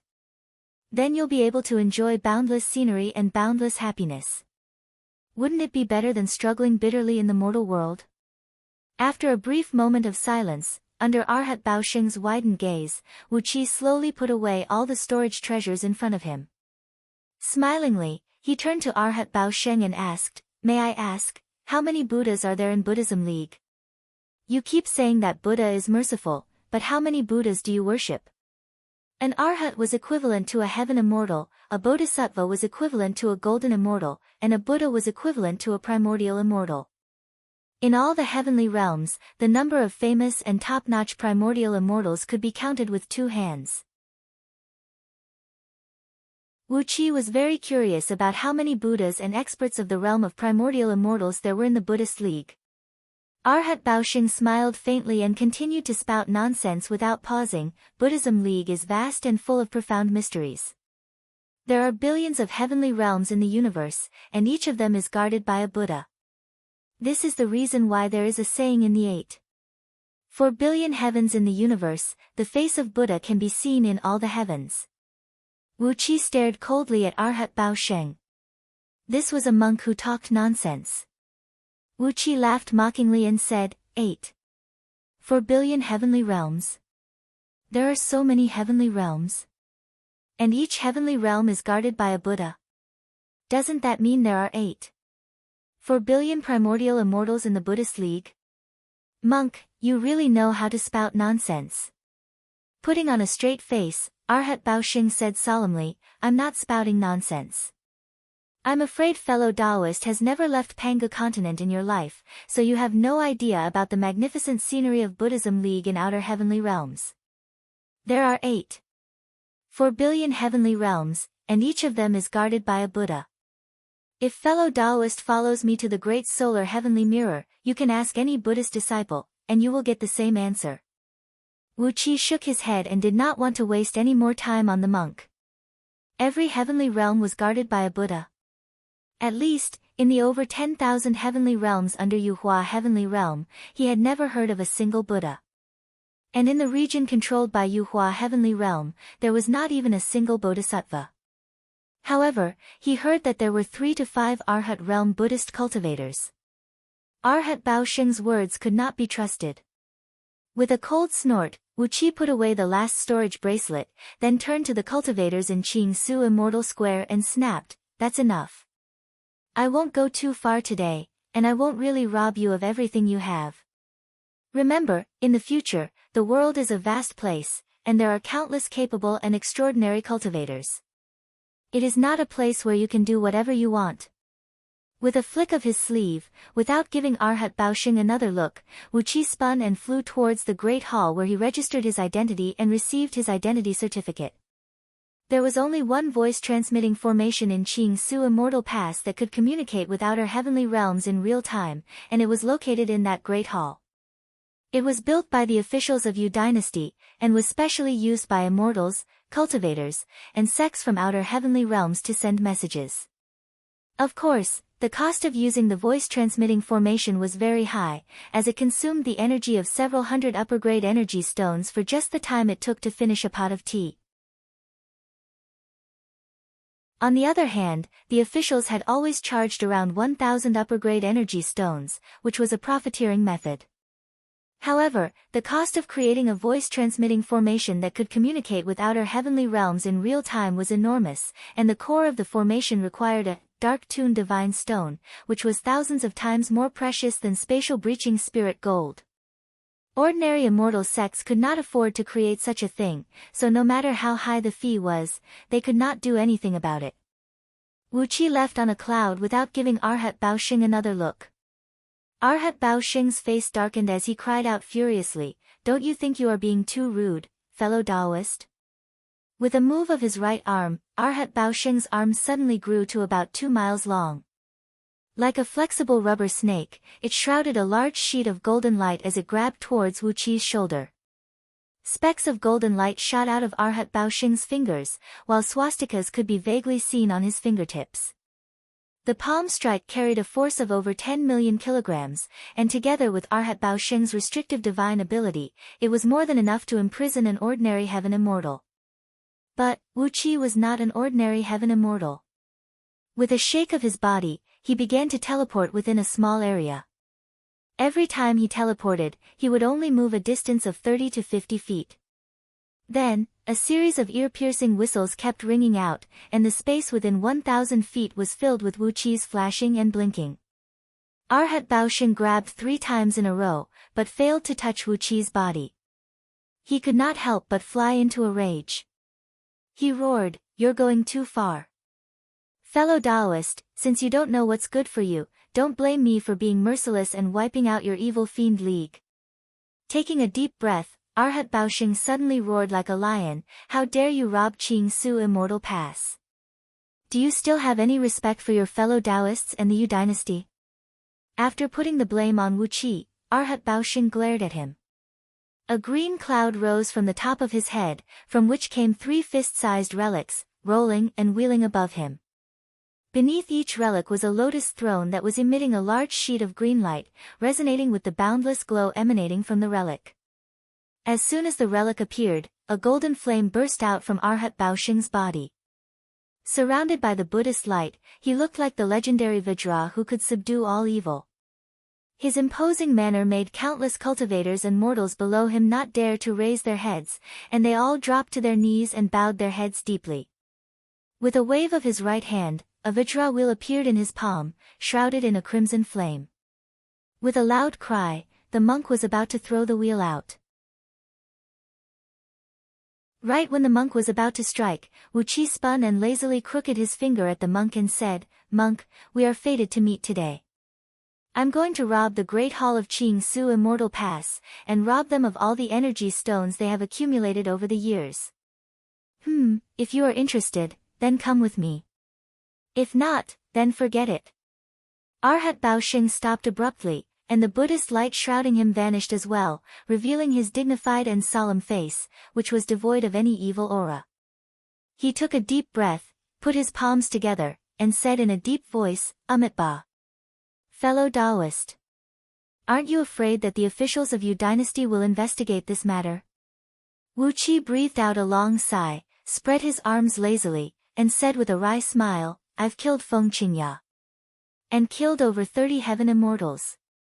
Arhat Baosheng's eyeballs nearly popped out as he cried out in shock, "You killed Feng Qingya? And killed those cow noses who stayed in Qing Su Immortal Square all year round? No wonder none of them showed up when I was fighting today. This. How should we split it? How about we split it 50-50? Shaking his head, Wu Qi stared coldly at Arhat Baosheng and said with a smile, 50-50? What a wishful thinking you have. 370, you take 30%, and I'll take 70%. Arhat Baosheng hesitated for a long while, then clenched his teeth and said while shaking his head, at least 60-40. Otherwise, I'll be bringing shame to the Buddhist League. After a moment of silence, Wu Qi nodded slowly and said, so be it. Monk, you want a share for no reason, and you have to be the vanguard. I still want the voice transmitting formation in there. I'll sneak in and find it first, while you attack from the outside. With such a great profit in front of him, how could Arhat Baosheng care so much? Feng Qingya was dead, and so were the over 30 heaven immortals who stayed in Qing Su Immortal Square all year round. Therefore, Arhat Baosheng no longer had any scruples. Elated, he agreed to Wu Qi's request, and immediately addressed Wu Qi as his brother, as if they were a pair of sworn brothers who had known each other for countless eons. Grinning coldly, Wu Qi rode a cloud and flew hastily towards the great hall of garrison of Qing Su Immortal Pass. As it was quite a distance away, the great hall of garrison of Qing Su Immortal Pass did not know what had happened in Qing Su Immortal Square. Cultivators were still coming from outside, and were being led into the hall by those officials of Yu Dynasty to get their identity certificates processed. Wu Qi pressed down on the cloud and walked straight towards the West Hall of Garrison, where the voice-transmitting formation was deployed. A few armored soldiers stopped Wu Qi, and one of them cried out sternly, "What are you doing here?" Pointing a finger at the West Hall, Wu Qi said coolly, "I'm here to send some news to the outer heavenly realms with the voice-transmitting formation." The man rolled his eyes as he gave Wu Qi a glance, who was clad in a plain outfit. Grinning coldly, he said, "You want to use the voice-transmitting formation with your appearance? Do you have enough energy stones? Without at least 1,000 upper-grade energy stones, don't even think about taking a step near the formation." Wu Qi shook his head. He glanced to the left and right, then casually waved his left sleeve and unleashed a sheet of raging flame that soared into the sky. A few men who blocked his way were burned to a crisp by the flame. Dozens of charred body parts flew far away and fell to the ground in disorder. All the soldiers and officials in the vicinity roared at the same time. Those who did not have the strength to fight retreated quickly, while those who had the courage to charge at Wu Qi with their blades and spears. But, before they could get close to Wu Qi, a huge Vajra evil subduing ring hovered above his head, emanating a golden Buddhist light and wrapping around the several dozens of palaces in the Great Hall of Garrison that occupied several hundred acres of land. Hovering midair, Arhat Bao Sheng, whose face was wrapped in a thick piece of black cloth and had a shifty-eyed face, bellowed furiously, "Ayaya! Listen up, all of you! Hand over the wealth of the people that you thieves have plundered over the years. If anyone dares to say no, I, the Buddha, have a sharp blade in my hand, and I'll kill them all." Wu Qi nearly fell to the ground. It seemed that Arhat Bao Sheng was very familiar with the terms used in robbing people. A deafening bugle rang out, as large groups of soldiers rushed out from all the palaces.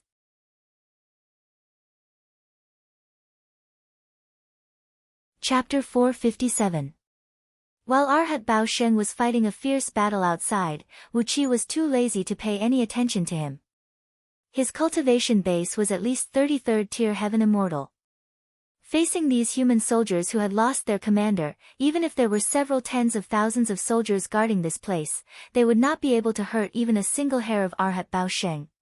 After driving away the few Yu Dynasty officials who were guarding in front of the west entrance, Wu Qi pushed open the heavy stone door and walked into the hall. The hall measured 1,000 feet in both width and length, and was only about 70 to 80 feet tall. It was built entirely with black stones, and the lamplight in the hall was dim, giving it a very depressing atmosphere. In the corners of the hall where the lamplight could not reach, there seemed to be some kind of ghost, sighing faintly and silently.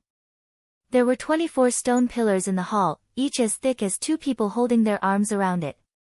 On top of these pillars were hung the skulls of strange beasts, which added a gloomy and murderous atmosphere to the hall. Wu Qi frowned. This hall had a history of at least 10,000 years.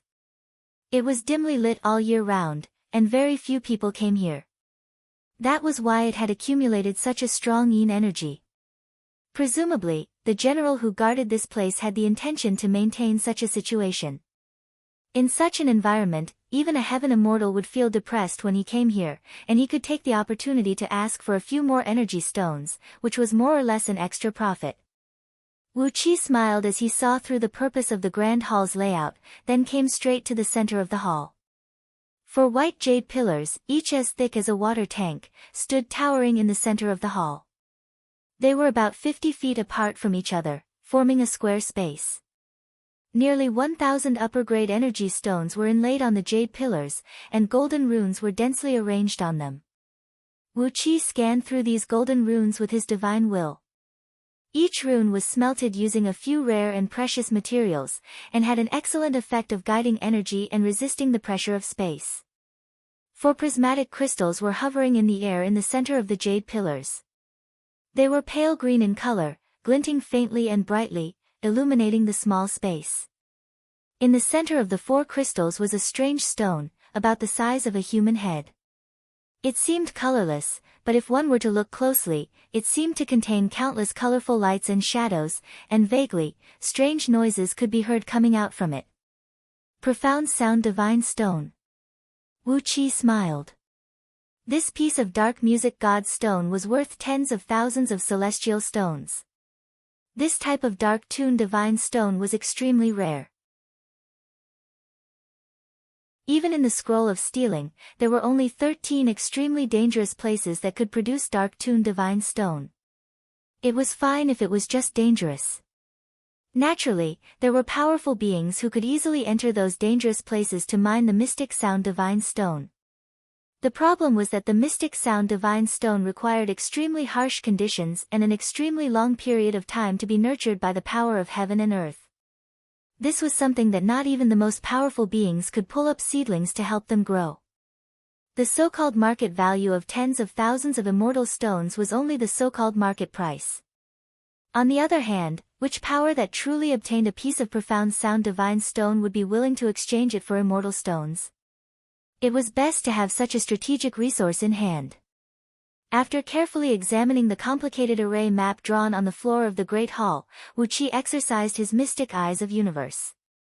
After confirming that the array map had only drawn a layer on the surface of the floor and did not go deep into the ground, Wu Qi felt relieved and nodded. Since that was the case, he could take away the entire voice-transmitting formation. Apart from the dark tune divine stone in the center, the 4 sky crystals surrounding it were also valuable items, and the 4 jade pillars carved from the spirit-suppressing dark jade were even more valuable. The total cost of building this voice-transmitting formation was more than 100,000 immortal stones. After spending so much time swindling people and kidnapping people, the total number of immortal stones in Wu Qi's hands was less than 1,000. Glancing around, Wu Qi waved his hand and sprinkled out a large number of primordial runes. The primordial runes condensed from his energy flickered in the air for a while, then merged with the surrounding void and laid out several dozens of invisible soundproofing restrictive spells. The air had also begun to twist slightly. When outsiders looked at this place, unless they had cultivated a magical ability like the mystic eyes of universe, there was no way they could see Wu Qi's figure clearly. Quickly activating the voice-transmitting formation, the 4 sky crystals burst out with a strong light, agitating the dark tune divine stone and emitting a strange sound. Wu Qi pressed his right hand on a sky crystal and quickly used his divine sense to communicate with the formation runes inscribed in the sky crystal, transmitting a strange energy fluctuation frequency into it. The dark tune divine stone let out a soft buzzing sound, and the surrounding spirit-suppressing dark jade pillars burst out with an intense light. A huge amount of spiritual energy was extracted from the upper-grade spirit stones and continuously injected into the formation underground. In an instant, an extremely small gap was torn open in the void. Following the energy fluctuation frequency that Wu Qi had transmitted into it, the voice-transmitting formation set up at the core of the Green City Mountain Gate in the extremely distant Xianyang Heavenly Realm was activated.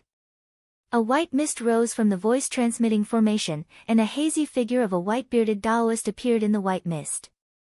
"What's the matter?" the white-bearded Taoist asked quickly and hastily. The voice-transmitting formation consumed a huge amount of energy, as just a few words would cost several hundred upper-grade energy stones. Even though all the immortal sects were wealthy and powerful, such a consumption was still extremely painful. Therefore, all the executing disciples of the immortal sects who controlled the voice-transmitting formation had learned how to transmit the largest amount of information with the simplest words. "It's an important matter, Reverend Li Yang." Wu Qi answered the Taoist's question with a few simple words. "Shut down the formation, Reverend Li Yang," said the Taoist immediately.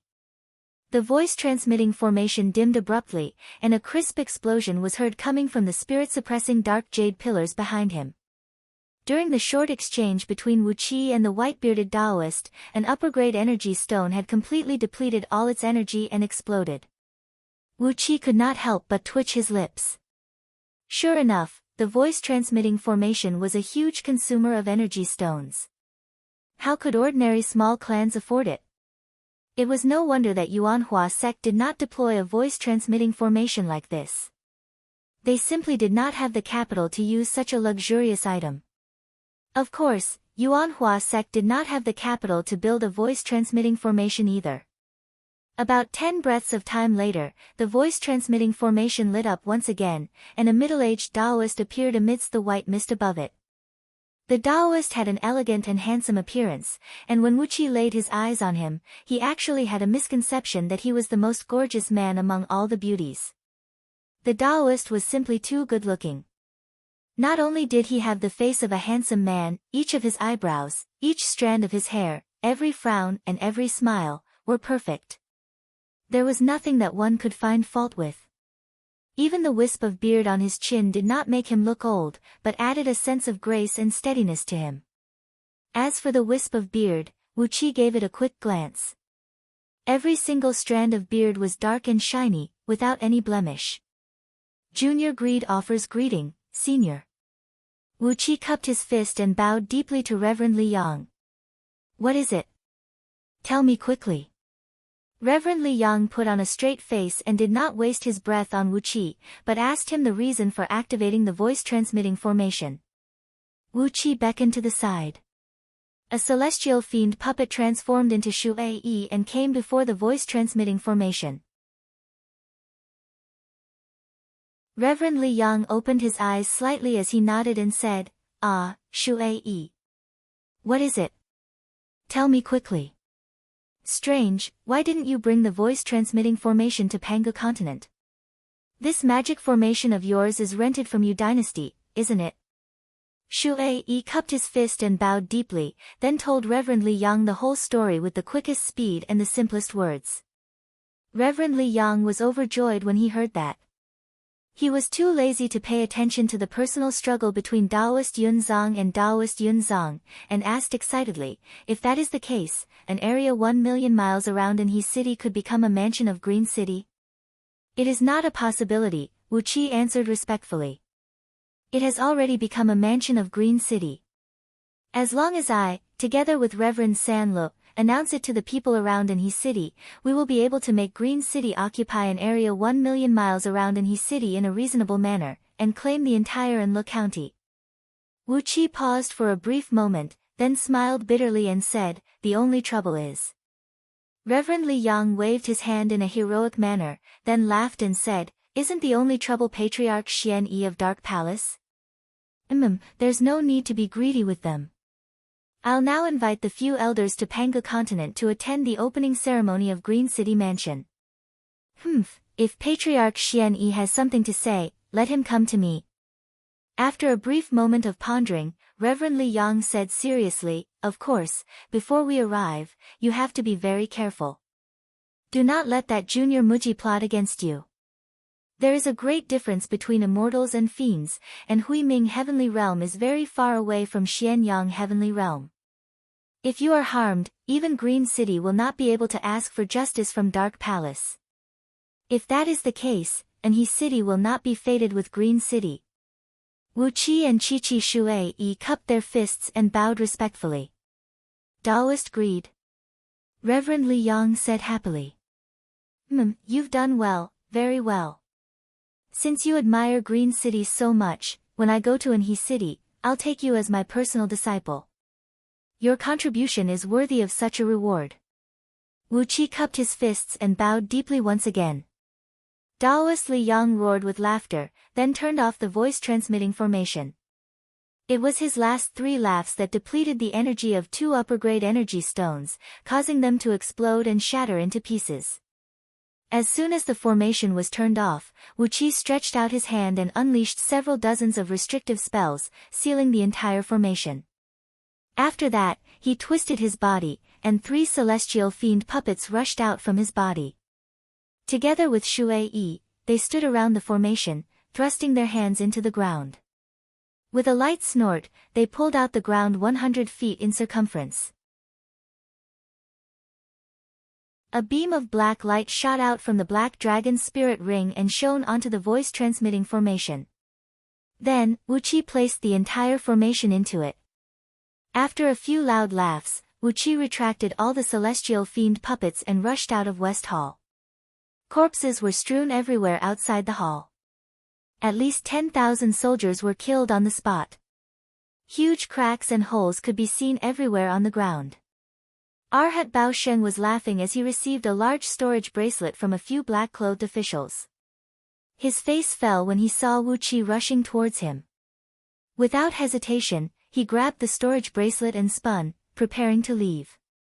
Not allowing Arhat Baosheng to flee, Wu Qi came before him with a blink. He opened his mouth and spat out the acquired Earth Spirit Pearl with a loud buzzing sound, rolling up a monstrous magnetic force and smashing it out. The gravity in the surroundings suddenly increased by 1,000 times.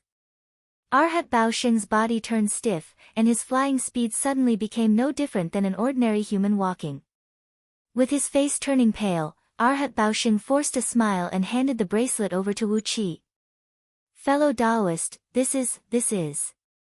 Wu Qi took the bracelet with a carefree attitude, then stared at Arhat Baosheng and said with a cold smile, "I thought you would run away with the money." Arhat Baosheng's eyes went wide as he cried out furiously, "A disciple of the Buddhist League never lies. Since we have agreed on a 60-40 split, how could I do that? You damned Taoist." Wu Qi moved very quickly. While Arhat Baosheng was trying to cover his embarrassment with words, Wu Qi suddenly glared at him. A beam of purple light flew out from his wrist and tied up Arhat Baosheng tightly. Not waiting for Arhat Baosheng to break free from the spirit-restricting rope, Wu Qi picked up a golden axe he robbed from Mr. Gold and swung it down forcefully. Suddenly, a lotus flower burst out from Arhat Baosheng's body, pushing the spirit-restricting rope far away. However, when Wu Qi swung the axe down, it still landed on his shoulder, nearly severing his arm. Wu Qi snorted coldly. With a wave of his right hand, he tore the black cloth covering Arhat Baosheng's face, then spun and left. Arhat Baosheng stamped his feet and cursed furiously, while Wu Qi burst out laughing from a distance. "I am Arhat Baosheng, the disciple of the 3 lotus thrones and 6 arms demon subduing great Bodhisattva, a disciple of the great solar will brilliant Buddha of the great solar heavenly mirror." Amidst Arhat Baosheng's exasperated roar, Wu Qi had long fled far away.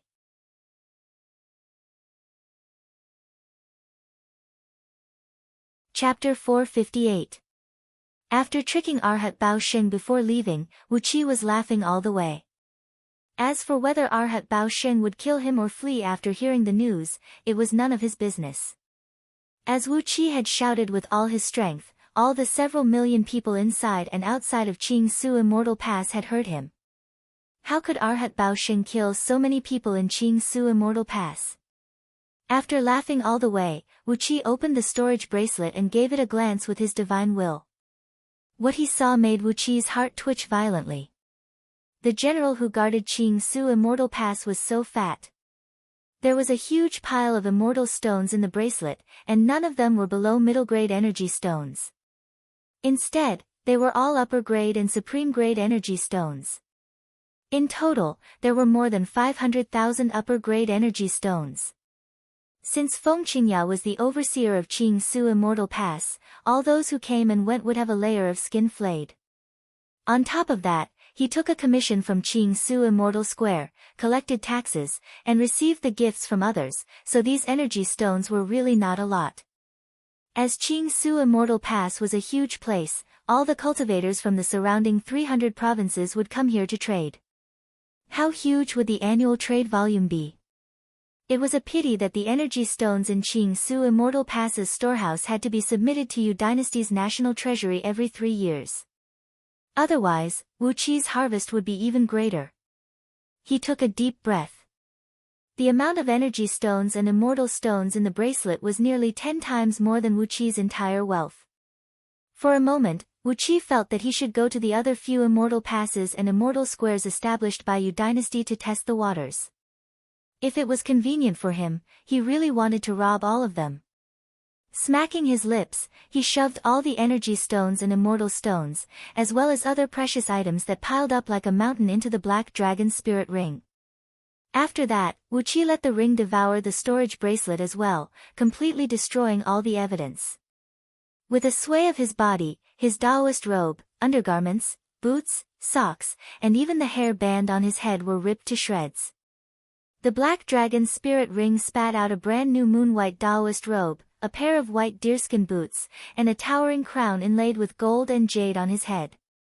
He tied a jade belt around his waist, held a rui scepter carved out of spirit jade in his hand, and had a horsetail whisk made of heavenly worm silk with a handle made of purple gold inserted into his collar. After that, he changed his appearance and transformed into a Taoist with a fair and clean face. Quietly, he exercised his cultivation technique and released a tiny bit of the fiend energy from his inferno nether nascent soul. Together with the cold energy exuded by the fake nascent soul who was cultivating the dark Yin water scripture, he was shrouded in an immense evil aura and a threatening cold air. Coupled with his magnificent appearance, anyone with a discerning eye would know that he was not someone to be trifled with. After that, he assumed a stance of keeping everyone away from him, then stepped on a cloud and flew quickly towards Anhe City. When he was about to reach the shore of the Great Lake, Wu Qi suddenly thought of Feng Qinggu whom he bumped into on his way here. After hesitating for a brief moment, Wu Qi took a detour, planning to detour around the 10,000 miles wide forbidden zone set by Feng Qinggu and her people. He did not want to bump into that unruly girl again and get himself into trouble for no reason. But, when trouble came knocking on his door, it was useless to avoid it. Wu Qi kept a great distance away from the place where he had a conflict with Feng Qinggu. As a result, he took a detour of over 30,000 miles, and right when he stepped onto the shore of the lake, a large shadow loomed over Wu Qi's head. Raising his head in surprise, Wu Qi saw a gigantic bird with a wingspan of over 10 miles, struggling to fly past him. The bird's mouth was wide open, yet it could not make any sound. Several dozens of thick iron chains stretched out of its mouth, each several hundred miles long and taut, and were being pulled by a group of burly longbow men in the distance. Several thousand longbow men were roaring and yelling the battle cry of a golden-armored general, while pulling the iron chains with all their strength. The long iron chains were stretched so tight that they produced creaking noises. Occasionally, they would bump into each other and send up large amounts of fire sparks. Every single longbow man had the strength to carry a mountain, but even with the combined strength of several thousand longbow men, they were still dragged by the gigantic bird, sliding step by step towards Wu Qi. Obviously, these longbow men were not a match for the gigantic bird. Even with the combined strength of several thousand of them, they were still weaker than the gigantic bird. Wu Qi was struck dumb. The gigantic bird flying over his head had a wingspan of over 10 miles, and its entire body was covered with long, pale green feathers that looked almost colorless. Strong gusts of wind wheeled swiftly around the gigantic bird, shrouding it in a thick layer of wind. The feathers of the gigantic bird were fluttering along with the strong wind, especially the 3/10 of miles long feathers on its tail, which were sparkling with a dazzling green light. Every time the feathers moved, tens of hundreds of miles tall whirlwinds would silently rise from the ground. The gigantic bird was so huge, and the wind was so violent. But, when the gigantic bird was flying and the strong wind was blowing, not even the slightest sound could be heard. The bird, the wind, seemed to be a part of the atmosphere. It and the strong wind it caused had completely merged with the sky and the atmosphere. Therefore, when it was flying and the strong wind rolled, not even the slightest sound could be heard. Every time the gigantic bird flapped its wings, it would emit an indescribably beautiful aura that faintly matched the nature and the universe. It made Wu Qi's heart twitch, as if he had peeped into a trace of the secret of the world.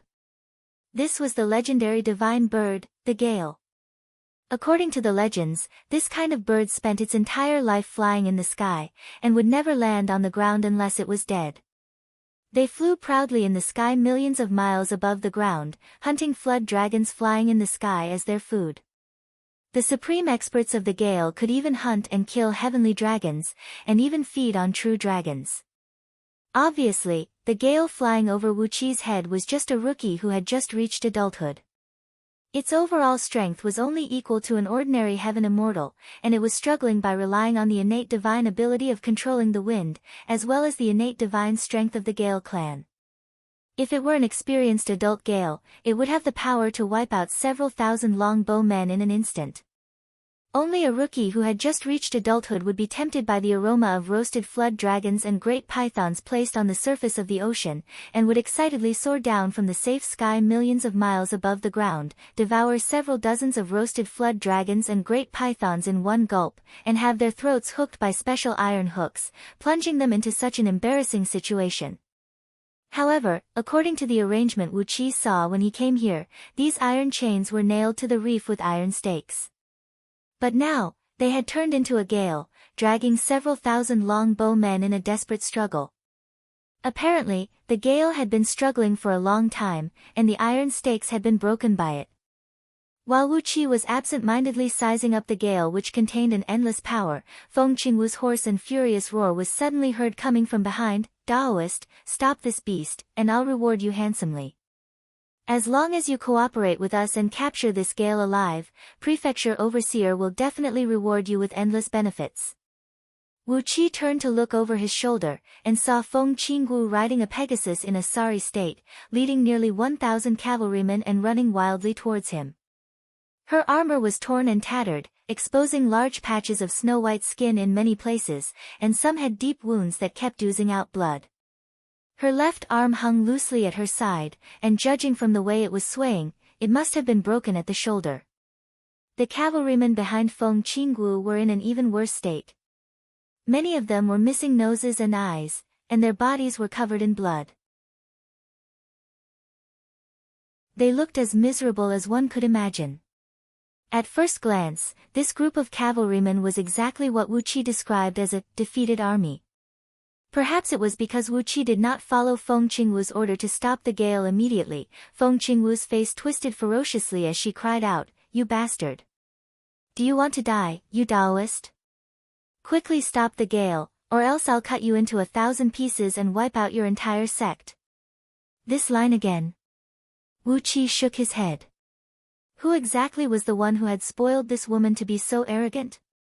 However, Wu Qi was too lazy to argue with this woman. He rode a cloud and flew several hundred feet up into the sky, then threw out a lower-grade magical flying sword lazily.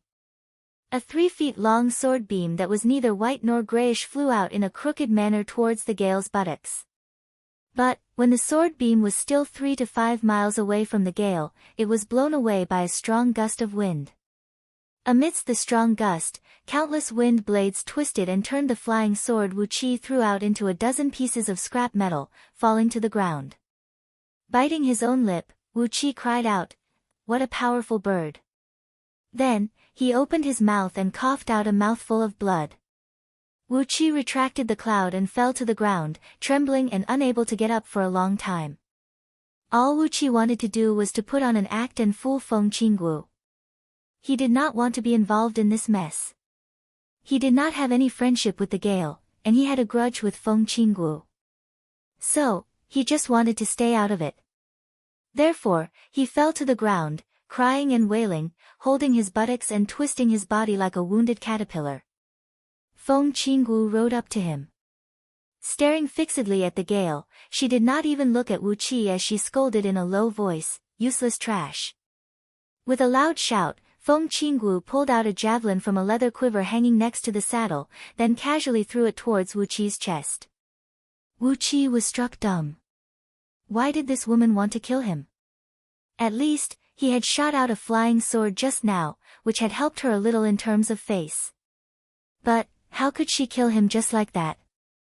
Frowning, Wu Qi twisted his body and slid over 10 feet away like a swimming fish, dodging the javelin just in time. The javelin, which was made of metal, was heavily shot down, and was inserted into the solid rock ground more than a foot deep. Feng Qingwu turned to look at Wu Qi with a surprised expression, then said with a cold grin, "You do have some abilities. But, how dare you dodge my attack?" Pointing a finger at Wu Qi, Feng Qingwu cried out coldly, "A few of you go and kill this trash. Search his soul and find the location of his sect. After that, kill every single member of his sect." The few cavalrymen brought here by Feng Qingwu answered, then rode towards Wu Qi. They pulled out their heavy battle axes and swords and swung them down forcefully towards Wu Qi. Shrill whistles of wind breaking echoed out as a dozen of axes and swords thrust whistling through the air, shooting straight towards Wu Qi's vital parts. Wu Qi flew into a rage and snapped, "Crazy woman, is your brain filled with water? Lao Tzu was helping you to kill this bird just now." With a teleportation, Wu Qi evaded the few cavalrymen's attack, then came next to Feng Qinggu with a flash. Flipping his hand, he threw out a thunderbolt towards her face. Shocked, Feng Qinggu spun around and cursed, "Are you pretending, you filthy Taoist?" Right at this moment, Gale's body suddenly froze in midair, then 3 long feathers behind its tail swung out and smashed down viciously towards Feng Qinggu. 3 black gusts of wind, each one 100 miles long, came crashing down soundlessly with a suffocating pressure. As Wu Qi was right next to Feng Qinggu, he was enveloped by the gusts as well.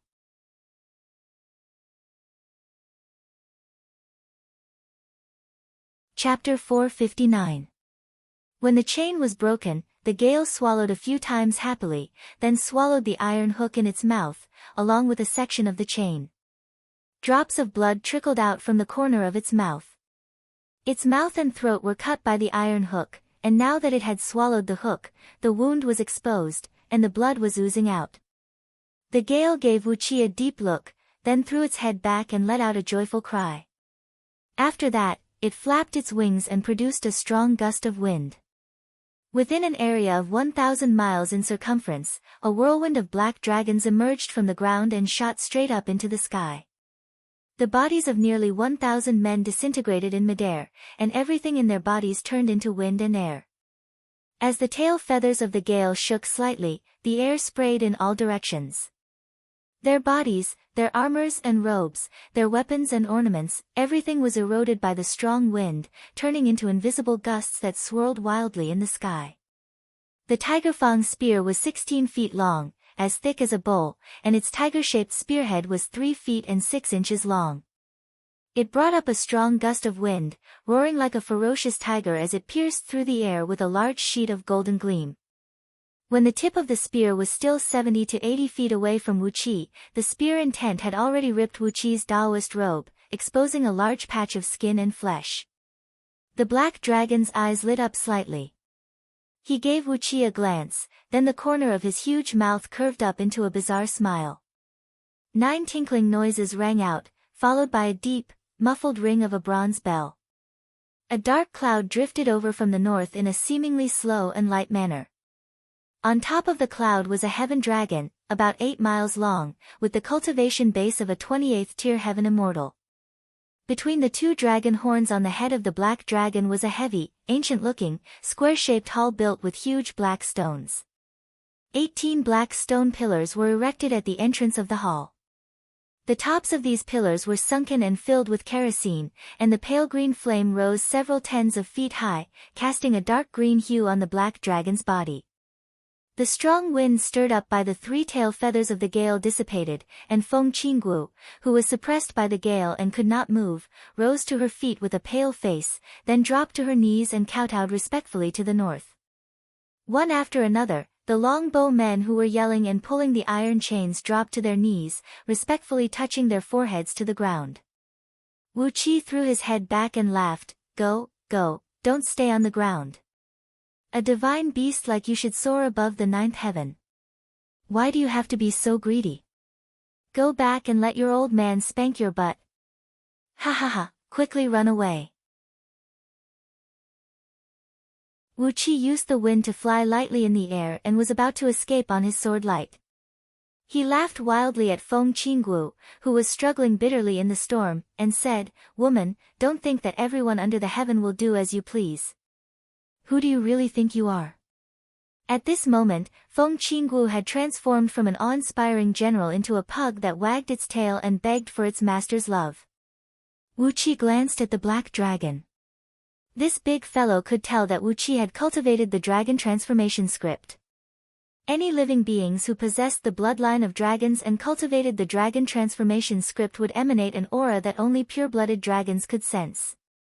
Wu Qi did not deliberately restrain the aura, and that was why the black dragon had discovered the secret of Wu Qi's body. What kind of frightening power was this? Wu Qi's eyes shone brightly, and a dense fiend energy burst out from all over his body, transforming into a dark wall that shielded him within. Strong dark green winds kept blowing soundlessly around him, silently but determinedly attacking the inferno hell wind unleashed by Wu Qi.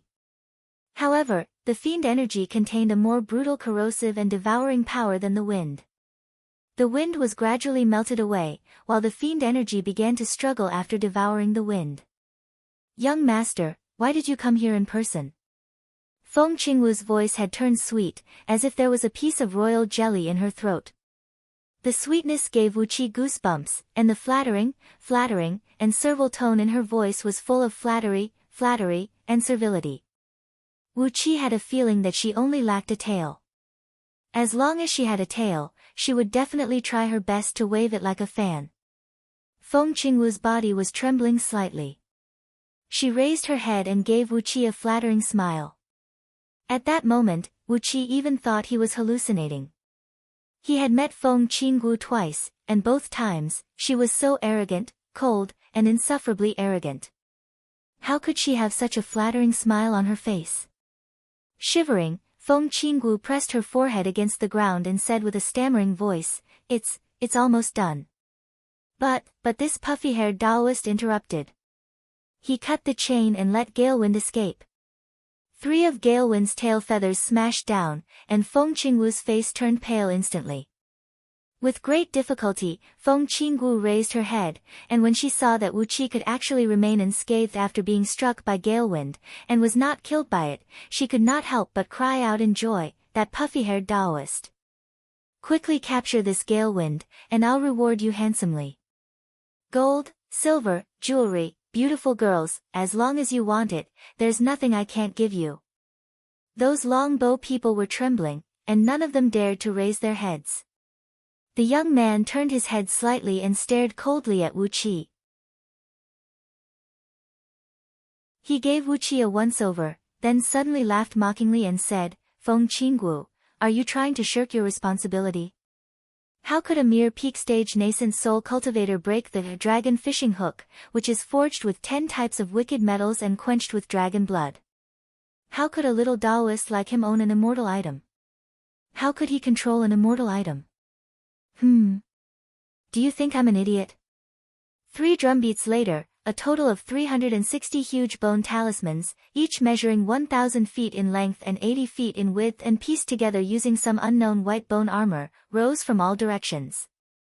Blinding grayish-white light blanketed the void, and the air around Wu Qi froze abruptly, while all teleportation spells were broken. The celestial scarlet fiend escape art Wu Qi had just exercised was broken, and the inferno hell fiend energy condensed in his body was thrown into a state of chaos. The turbulent inferno energy exploded inside his body and brought a severe pain to Wu Qi's meridians. A light clang rang out. Amidst the nearly 100 golden-armored men standing on the back of the black dragon, a burly man holding a tiger fang spear flashed and came before Wu Qi. He spun the spear and thrust it straight towards the root of Wu Qi's thigh. A clear cry rang out. Borrowing the tremendous force, the gale soared into the sky. Like a bolt of lightning, its huge body smashed through layers of clouds in just a blink of an eye, then disappeared into the sky with ease. The young master sized up Wu Qi for a while, then sneered and said, "Using teleportation spells with a cultivation base of nascent soul realm? That is possible. Fellow Taoist, may I ask, who is your master, and which primordial immortal is your disciple?" Wu Qi was taken aback, but with a twist of his body, he fled to one side. With a blink of his body, Wu Qi had fled tens of miles away, barely avoiding the direct impact of the gale's tail feathers. Wrapped in a strong dark green wind, the tail feathers landed lightly on the ground, enveloping Feng Qingwu and the several hundred knights around her. Abruptly, Wu Qi felt his body lightened, as several dozens of whirlwinds burst out from beneath his feet, rolling him up into the sky. When the black dragon was about 2 to 3 miles away from Wu Qi, he stopped and landed heavily on the ground. For dragon claws were gripping a lofty mountain, while his body was coiled up on top of it. He raised his head high, and a young man slowly walked out from the palace above him. He was clad in a golden robe, fully embroidered with patterns of qilin with purple and silver threads. He was not wearing any armor, but a helmet shaped like a wolf's head. After a brief moment of pondering, Wu Qi was about to fabricate an origin for himself. Suddenly, the young master tilted his head sideways and moved his lips, vaguely forming the word capture. But obviously, the black dragon had no intention of reminding the young master. He opened his mouth wide, yawned, and closed his eyes. Standing on the dragon's head, the golden-robed young man gave the long-bow man kneeling on the ground a cold glance, then gave a fierce glare at the broken iron chain. A cold sneer was squeezed out of the young man's mouth as he asked coldly, "Where is the gale? Feng Qinggu, where is the gale you promised?" The gale was terrifyingly powerful, and it contained a power of law that pointed straight to the source of wind. Wu Qi's body spun rapidly along with the gale. A gale kept invading his body, trying to turn him into a wisp of wind, a wisp of air. Black fiendish gleams burst out from his body. Just as Wu Qi was about to flee using the celestial scarlet fiend escape art found in the Inferno Hell Fiend scripture, a deep, muffled drumming was heard coming from all directions. The first drumming shook the mountains and rivers, and the raging black tornado suddenly dissipated. The second drumming shook the earth, and the surrounding mountain ridges suddenly trembled, while countless rocks slid down from the mountaintops. The third drumming shook one's heart. Wu Qi's heart gave a violent jerk, and all the blood in his body rushed to the top of his head. A huge amount of blood gathered on his face, turning it red, and the blood vessels on his face burst, revealing large patches of blood-red spots. Wu Qi flew up into the sky together with the gale, flying straight towards the gale. Underneath each bone talisman was an old man, clad in a black sackcloth, barefoot, with a hemp belt tied around his waist, and wearing a tall jade crown on his head, sitting cross-legged in midair. An immense spirit light was radiating from their bodies, and their bodies were covered with a layer of white light about the thickness of a thumb. The dazzling white light kept flashing, covering their bodies like a layer of glaze that emitted a strong light. It gave one a strange illusion that they had been separated from this world, and were no longer bound by some rules of this world. Wu Qi did not pay any attention to Feng Qinggu. This woman was too full of herself, and the arrogance and conceit that went deep into her bones was really disgusting. He pulled out the sword of greedy wolf and lightly swiped it over the gale's mouth. Then, he swung the sword and cut off the several dozens of iron chains hooked onto the gale's mouth. Then, Wu Qi kicked the side of the gale's mouth, then continued to fly backward at top speed. Wu Qi did not say a word. He was quickly digesting and analyzing the information told by this young man. Those disciples of primordial immortals could also use the divine ability of teleportation with a cultivation base of peak stage nascent soul realm. Judging from this, the divine abilities and cultivation techniques cultivated by these disciples of primordial immortals were much stronger than ordinary cultivators. After all, they were the disciples of primordial immortals. With great effort, he turned his head and looked over at Feng Qinggu and her company. A fist-sized, pale golden beast skeleton with 2 horns was hovering above her head. 7 beams of golden light were shooting out from its 7 apertures, blocking off the attack of the surrounding wind, firmly protecting Feng Qinggu in a narrow space with a diameter of less than 10 feet.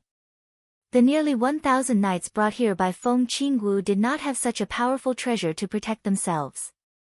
Just like Wu Qi, their bodies flew up lightly into the sky, and in just a blink of an eye, the wind invaded their bodies and turned them into wisps of wind. Feng Qinggu's body began to tremble violently, and Wu Qi could even hear the sound of bone cracking coming from her body. Feng Qinggu cried out hoarsely, "Young master, you are wise. Although this puffy-haired Taoist has a cultivation base of peak stage nascent soul realm, he can actually teleport. His overall strength is comparable to a heaven immortal."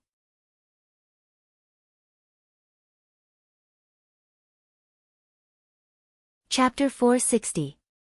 As the tiger-headed spear approached, Wu Qi twisted his body, still trying to teleport away. He didn't want to fight with the golden-armored man.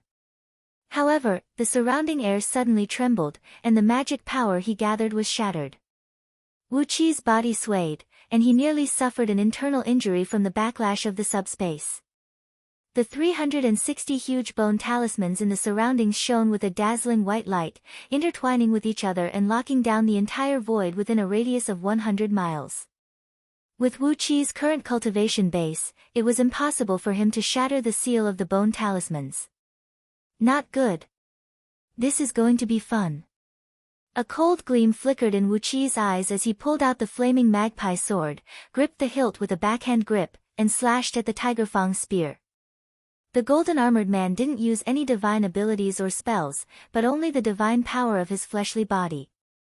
Wu Qi wanted to see what abilities this man had, so he simply circulated the divine power of his fleshly body to meet the spear head-on.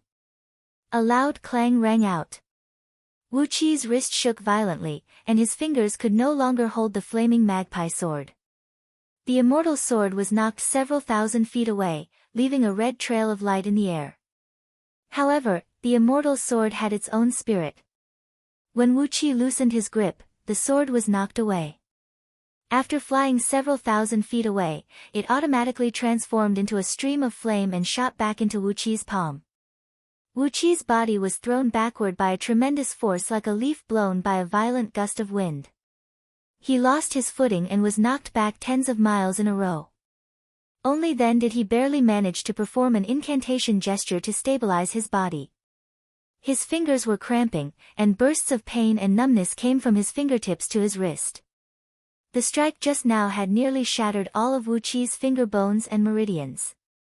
If it were not for the innate yin energy of yin and yang that was constantly nourishing his fleshly body, allowing Wu Qi's body to possess the softness and tenacity of the innate yin energy, Wu Qi's entire palm would have been shattered by the force before he absorbed the innate yin energy of yin and yang. That man's strength was strong, very strong. His physical strength was at least 10 times that of Wu Qi's. Now that Wu Qi had broken through the realm of 35 transformations of Heavenly Dragon, with just his fleshly body alone, it was comparable to the power of a 35th tier heaven immortal casting a powerful divine ability with his strongest energy. The man's pure fleshly strength was 10 times stronger than Wu Qi's. In other words, his strength was comparable to a peak 32nd tier heaven immortal. His body did not have the slightest trace of magic power aura or spiritual chi fluctuation. He had relied purely on his physical strength to achieve such a terrifying strength. What a freak! Wu Qi rubbed his right hand and forced out a smile.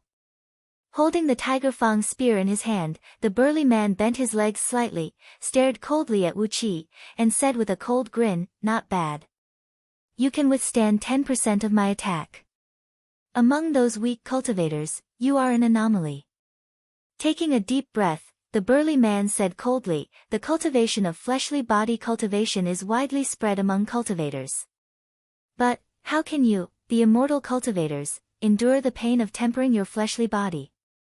In all the heavenly realms, only 1 out of every 100,000 cultivators practice the cultivation of fleshly body cultivation, and not even 1 out of every 10 million cultivators could achieve some results in it. You are amazing." Wu Qi gave the burly man a thumbs up and said, "You are amazing as well. You can cultivate such a powerful strength with the body of a human. That's very amazing."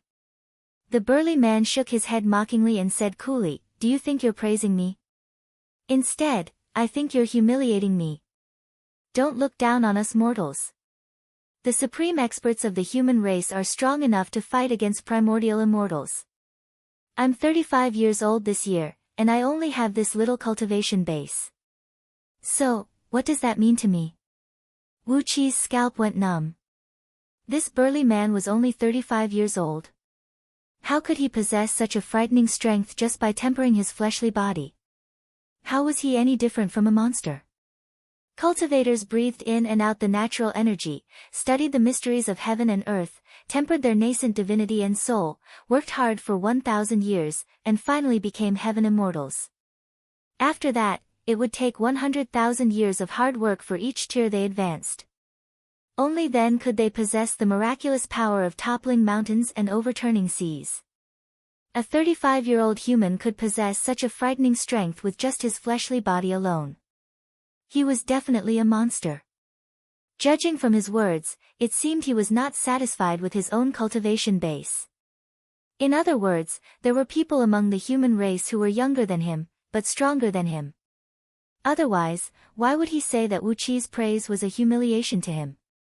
Wu Qi gasped and murmured to himself, "You're only 35 years old." Standing on the dragon's head, the golden-robed young man cried out coldly, "Storm, why are you wasting time with that Taoist?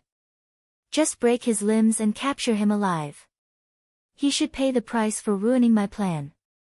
I'm planning to give this gale to my father as a gift for his 300th birthday." Storm answered. He rubbed his palms together, and the spear began to spin rapidly in his palms. The tip of the spear glowed with a round golden light, and a large number of sharp wind blades emerged. Storm gave a loud laugh and began to run. He circled around Wu Qi and turned into hundreds of afterimages, surrounding Wu Qi and forming a wall made of human shadows. Amidst the shrill whistling of the air, Storm suddenly thrust his spear toward Wu Qi over 1,000 times in a row. The shadows of the spear were dazzling, and the wind created by the spear was deafening. The entire sky was filled with afterimages of the spearheads, which were coming at Wu Qi from all directions.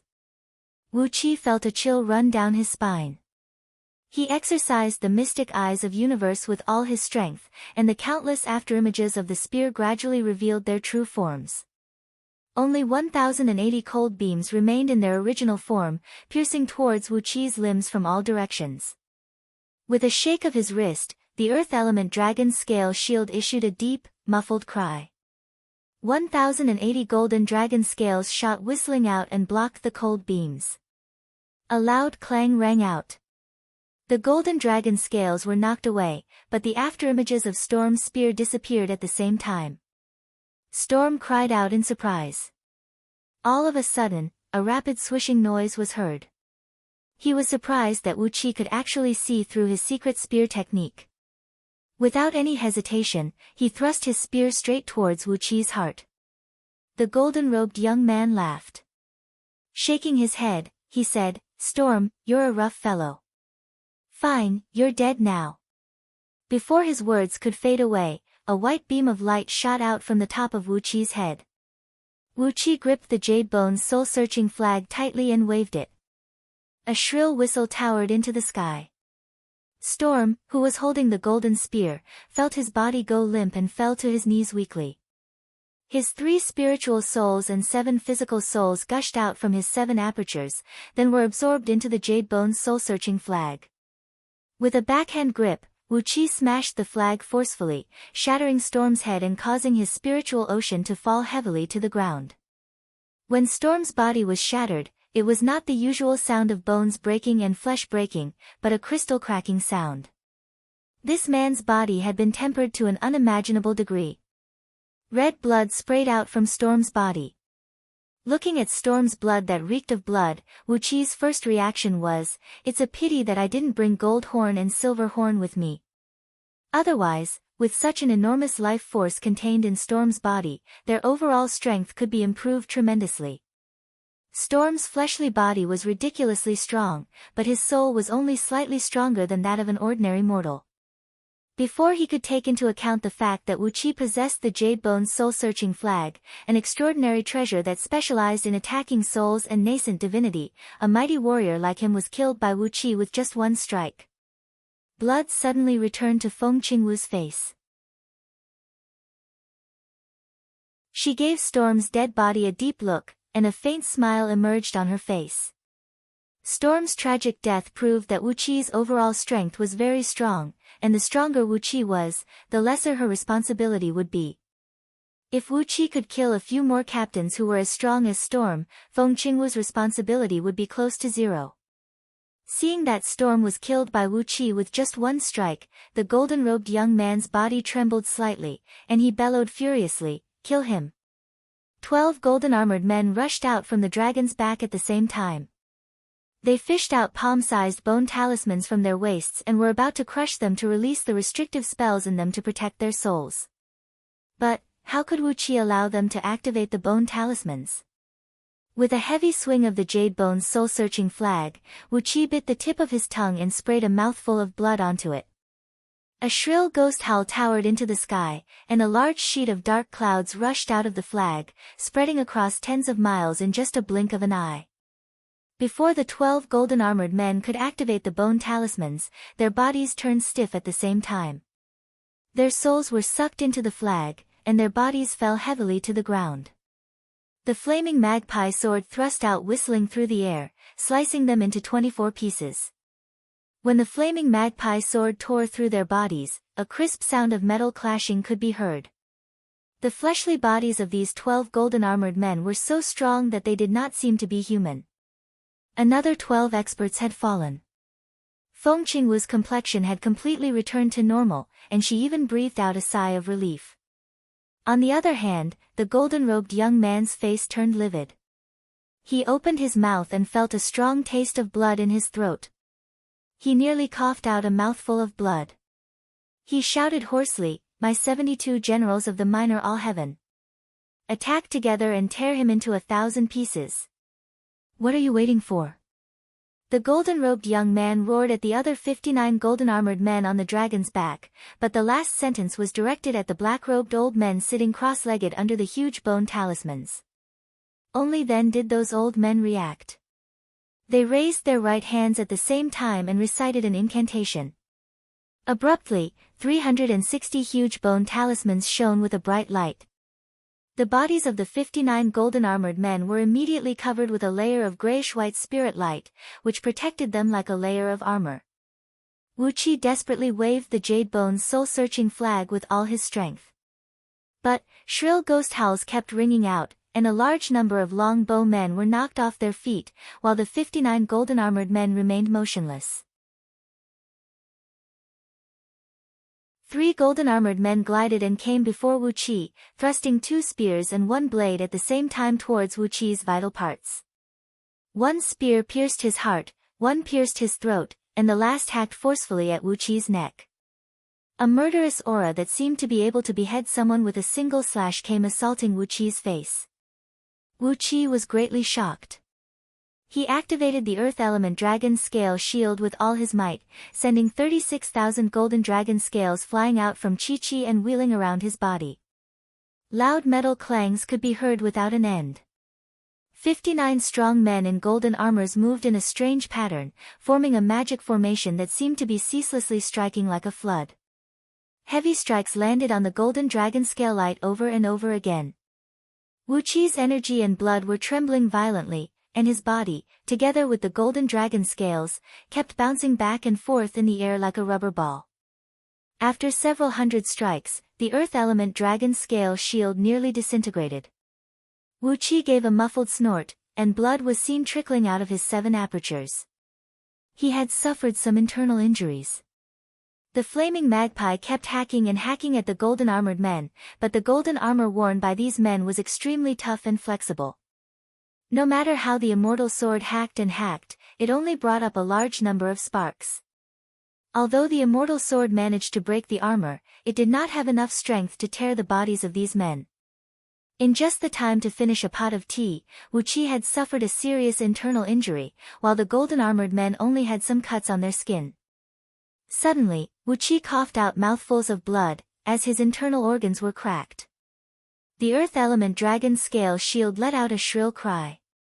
The continuous heavy blows had made it impossible for the shield to withstand any longer. A crisp ringing noise echoed out, as large pieces of golden dragon scales were knocked flying away.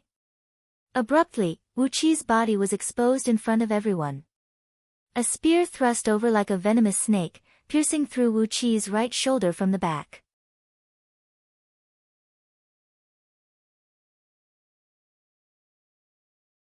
Chapter 461. Ha ha ha. A burly man was holding a spear in his hand, with the tip of the spear pointing at Wu Qi, whose shoulder was pierced through. Then, he thrust his heavy axe out from the side, shimmering with a bronze gleam as it hacked viciously towards Wu Qi's neck.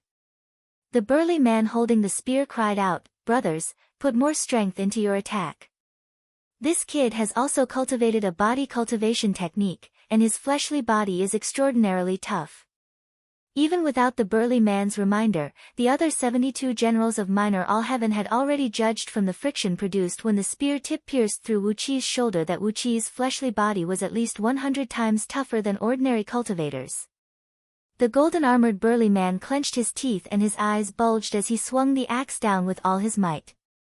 No matter how tough your body is, it can never withstand Lao Tzu's mountain-splitting axe, he said with a fierce laugh. The severe pain made Wu Qi's body twitch, and his eyes turned scarlet. A long, almost crazy howl came out of Wu Qi's mouth. Staring at the heavy axe that was about to touch his neck, Wu Qi cried out fiercely, "Damn it! It hurts!" With a twist of his body, Wu Qi suddenly transformed into a clump of dark mist and spread out in all directions. Among all the mystic techniques from the Inferno Hell Fiend scripture, the Celestial Scarlet Fiend escaping art, the Mist escaping art, and Wu Qi's body had transformed into a hazy mist. A strong wind blew across, pushing the dark mist to a distance of 1 mile. Then, the mist suddenly condensed inwards, and Wu Qi's body reappeared. The cultivation techniques of the Fiend Path were cruel, ruthless, bizarre, and unpredictable, and had all sorts of miraculous effects that were unbelievable to outsiders. Wu Qi had transformed into a mist and fled. When his body reformed, the wound on his right shoulder had completely healed. Apart from his slightly pale face, Wu Qi looked as if nothing had happened. Only Wu Qi himself knew that turning into mist and fleeing, then reforming his body and using a secret demonic path technique to reforge his body and heal his wounds seemed easy. But in truth, in that short instant, he had already consumed 30% of his blood essence. Wu Qi's vision was blacking out, and he felt his strength was drained. With a thought in his mind, the black dragon spirit ring spat out 3 blood crystals and a large amount of drunken dragon incense powder. With the blood crystal sticking to his skin, Wu Qi continued to absorb the blood essence and yuan qi from the blood crystal. At the same time, an intense devil flame burst out from his body. The black devil flame was emanating an eerie, cold air, and a pungent odor that made those generals of Minor All Heaven frown. A bald man in golden armor sneered and said, "What kind of demonic technique is this kid cultivating? Your whole body reeks of rotten flesh. Why does it feel like you're in an unmarked graveyard?" Wu Qi's entire body was shrouded in the devil flame, with dark devil aura rolling around him. Only a pair of blood-red eyes could be seen glinting brightly. Through the dark flame and mist, his eyes were the only thing that could be seen clearly. The Inferno Hell Fiend scripture was fully activated. Because of the influence of the devil technique, Wu Qi's voice became sharp and unpleasant like a sandpaper, unmarked graveyard. Today, this place is indeed going to become an unmarked graveyard. Laughing strangely, Wu Qi suddenly pointed his finger at the golden-robed youth and cried out, "I don't kill nameless people. Tell me your name." The golden-robed youth stared at Wu Qi in astonishment. After a while, he smiled and said, "Don't kill nameless people. Could it be that you think you can kill me?" After a brief moment of pondering, the golden-robed youth said in a reserved manner, "Fine, I'll let you die knowing that I'm Feng Jupan, the prefecture overseer of Pang province. The current human emperor has conferred me the title of Marquis Pang." Upon hearing the golden-robed youth's introduction, all the generals of Minor All Heaven stopped attacking. They surrounded Wu Qi, bowed their heads respectfully, and listened attentively to Feng Jupan's words. Feng Jupan stuck out his chest and said coolly, "My father is Feng Lingling, the prefecture overseer of Deyu province. He is in charge of all the affairs in the 900 provinces around Zhong province, and has the power to decide the life and death of all the billions of living beings in the 900 provinces." A cold gleam flashed in Wu Qi's eyes. Yu Huan had mentioned the official system of Deyu dynasty in his confession. Of course, as a prodigal son who had never been to Panga continent, he did not know much, but it was enough for Wu Qi to learn some of the secrets. The Deyu dynasty divided the provinces under the heaven into 9 grades. The size of each province was the same, but according to the variety of products, population, tax revenue, and other objective conditions, the prefecture overseer was also divided into 9 grades from the 9th grade provinces to the 1st grade provinces. The 1st grade prefecture overseer had the power to promote, demote, and even exterminate the officials in the 2nd grade, 3rd grade, and even 9th grade provinces. Pang province was just a 7th grade province, while Zhong province was the only 1st grade province among the 900 provinces nearby. Feng Lingling, the prefecture overseer of Zhong province, was, in fact, the king of the vast territory formed by the 900 provinces. Feng Jupan could not help but sneer when he saw Wu Qi gasp. "Are you afraid now? Are you regretting it? Now you know that you should not meddle in my affairs." Hee, it took me a lot of effort to lure a Gale here, and I was about to present it to my father as a birthday gift, but you actually let it go. Taoist, you deserve to die. You deserve to be cut into 1,000 pieces. Feng Jupan stretched out a finger and gently slit his neck, then said coldly, "After I kill you, I'll capture your soul and hand it over to the great oracles of the Directorate of Celestials for interrogation. I want to find out where your sect is, and then..." He dragged his voice and gave a strange smile, then continued in a low voice, "After that, all the men in your sect will be tortured to death, and all the women, after I've enjoyed them, the most miserable fate in the world will be waiting for them." While Feng Jupan was about to proudly tell them what kind of cruel methods he was going to use to torture the people of Wu Qi's sect, all 59 generals of Minor All Heaven suddenly fell to the ground one after another. Their faces were slightly red, as if they were drunk. Feng Jupan was struck dumb. He stared blankly at his trusted subordinates and cried out hoarsely, "What's wrong? What the hell are you doing? Ah! What are you doing?" The black dragon beneath Feng Jupan grinned, then closed his huge nostrils in an inconspicuous manner, firmly blocking the air passage. The black dragon narrowed his eyes, and a faint smile lingered on the corner of his mouth. Drunken dragon incense, it must be this vicious thing. The members of the dragons hated drunken dragon incense very much, so they knew all its characteristics like the back of their hands. Judging by the number of people who had fainted, it must be the effect of drunken dragon incense. Of course, when faced with a cultivator who practiced the orthodox dragon transformation script and possessed drunken dragon incense, the black dragon was too lazy to give Feng Jupan any advice. He stuck out his tongue and licked the corner of his mouth, then narrowed his eyes and gave Wu Qi a meaningful look. "I'm just working for money. Don't come to me when you're going to kill someone later." Wu Qi understood the meaning revealed by the black dragon's eyes and brows, and he nearly fell to the ground. Working for money? Is that what he means? He clicked his tongue and sighed with emotion. Wu Qi completely absorbed the enormous blood essence and energy contained in the 3 blood crystals on his chest, completely replenishing the blood essence and energy he had consumed when casting the mist evasion art just now. The flaming magpie swung out with a shrill cry, transforming into a gigantic crimson bird that streaked across the sky. The immortal sword swept across the necks of the generals of Minor All Heaven, chopping off their heads.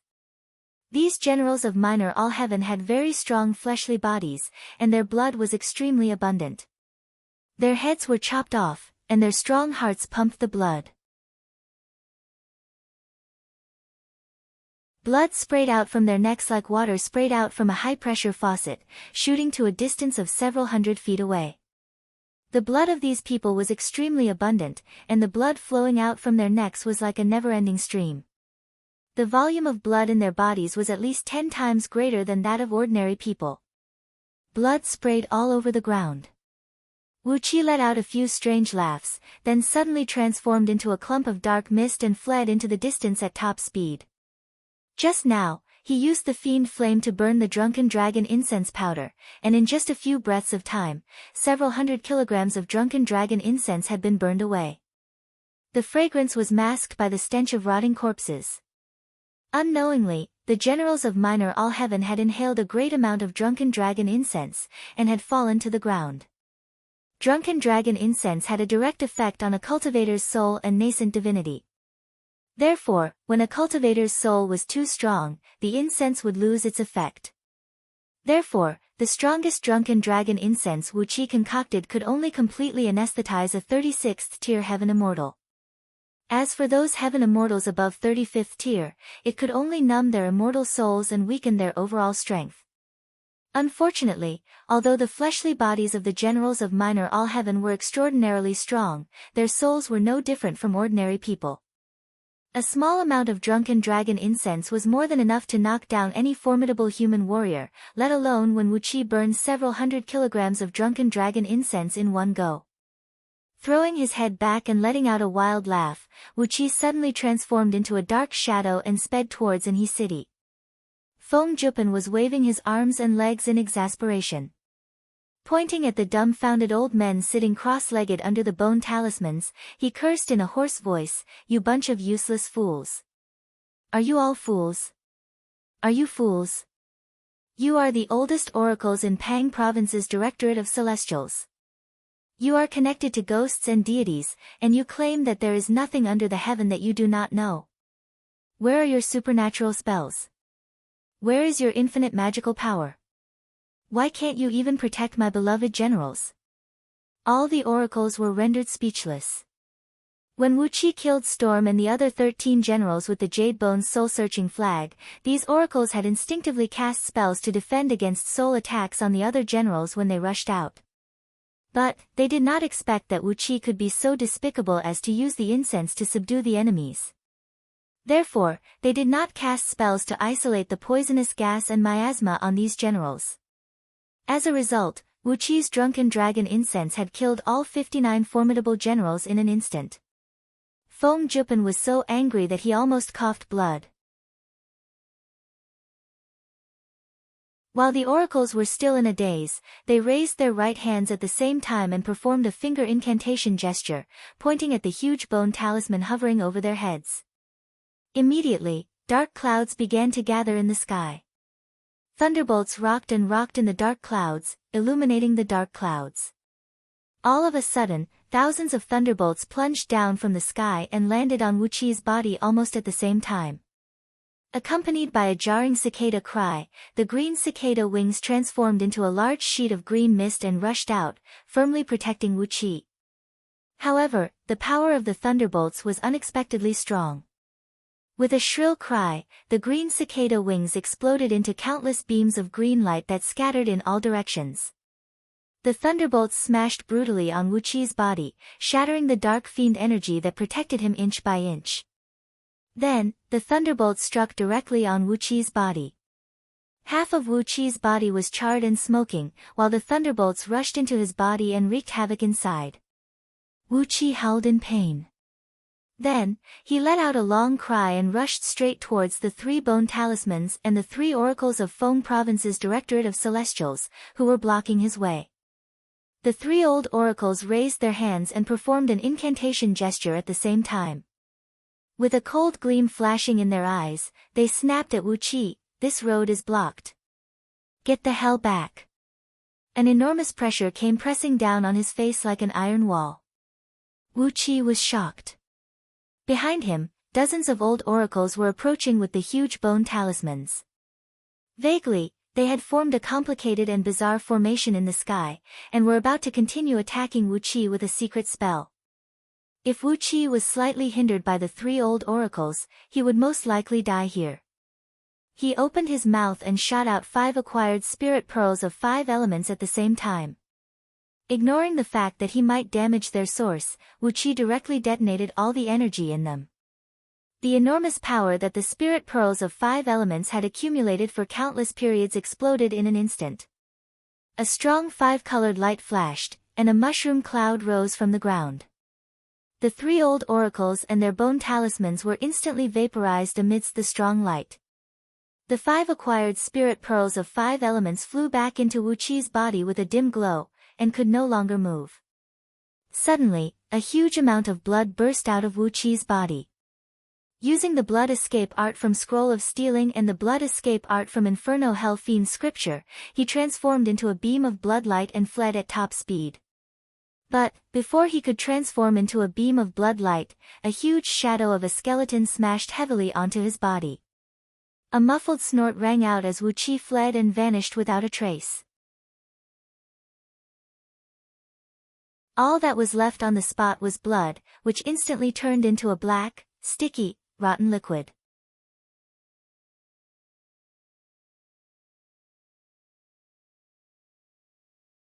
Chapter 462.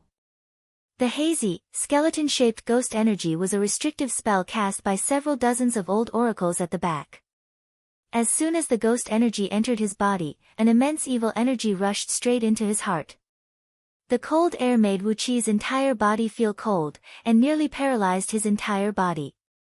Just when Wu Qi could no longer withstand the invasion of the ghostly aura, and his body turned stiff and was about to fall to the ground, a strange warm current rose from all parts of his body, easily dispelling the ghostly aura.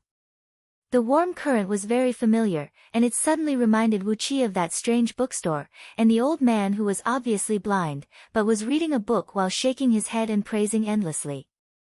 It was the spirit tea given by the blind old man.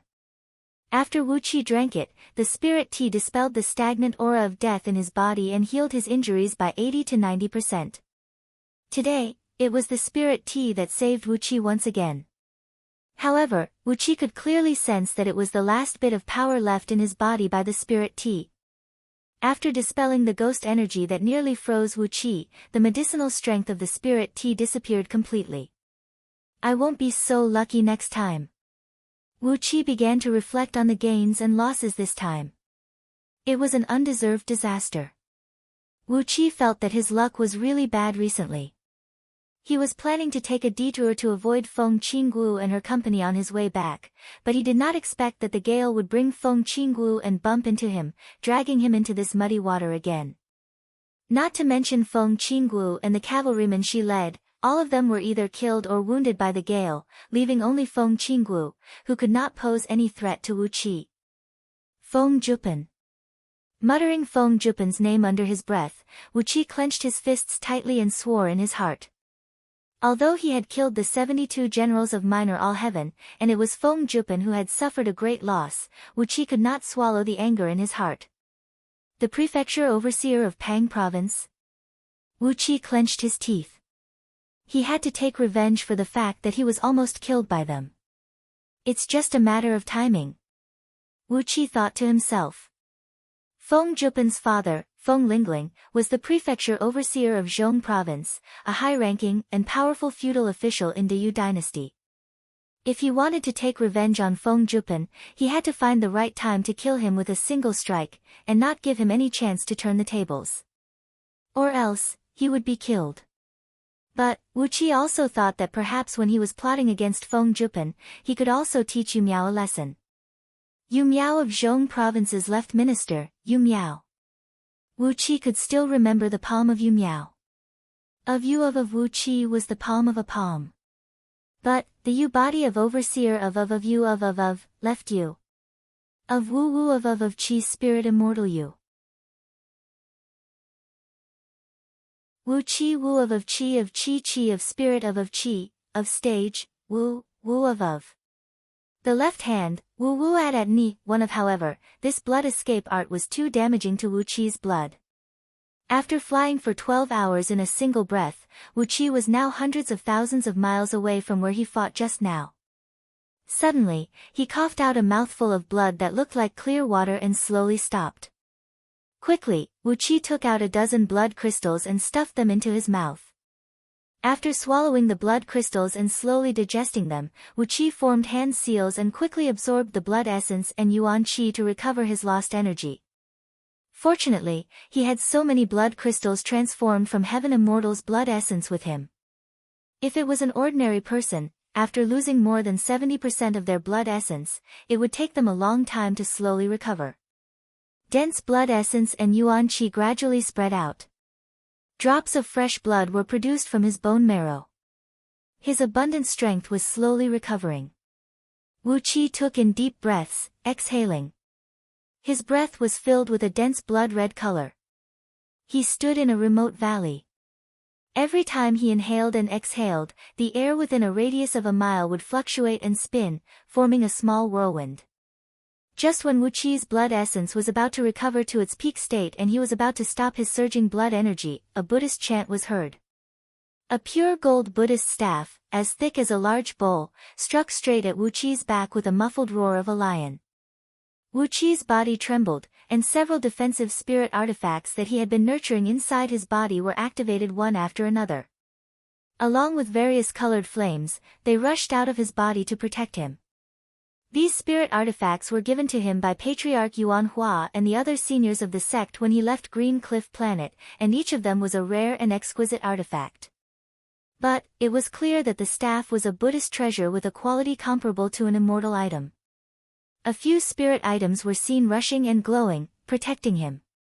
Suddenly, a stream of yellow airflow burst out of the staff, which transformed into a huge dragon head and thrust out from it.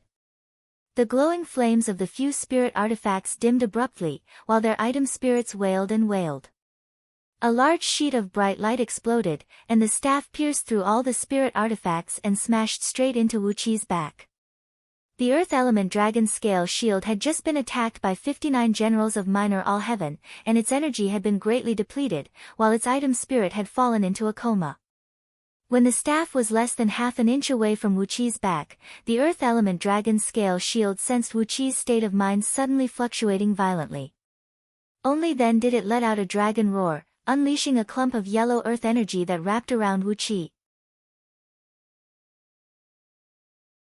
The yellow earth energy wrapped around the staff, slowing its forward momentum and neutralizing 60% of its strength. However, the remaining 40% of its strength still smashed into Wuqi's back. Like a heavy bombardment from a cannon, it caused Wuqi's back to cave in by 3 inches. Wuqi was quietly exercising a cultivation technique to absorb the energy essence from the blood crystals, and his blood and energy were surging ceaselessly in his body. Suddenly, he felt a warm sensation in his chest, and his heart nearly burst out from his chest. He opened his mouth and coughed out a large amount of blood, while Wuqi was knocked flying several hundred feet away like a kite. Wuqi spun awkwardly in the air, twisting and turning his body, and finally managed to stabilize his body.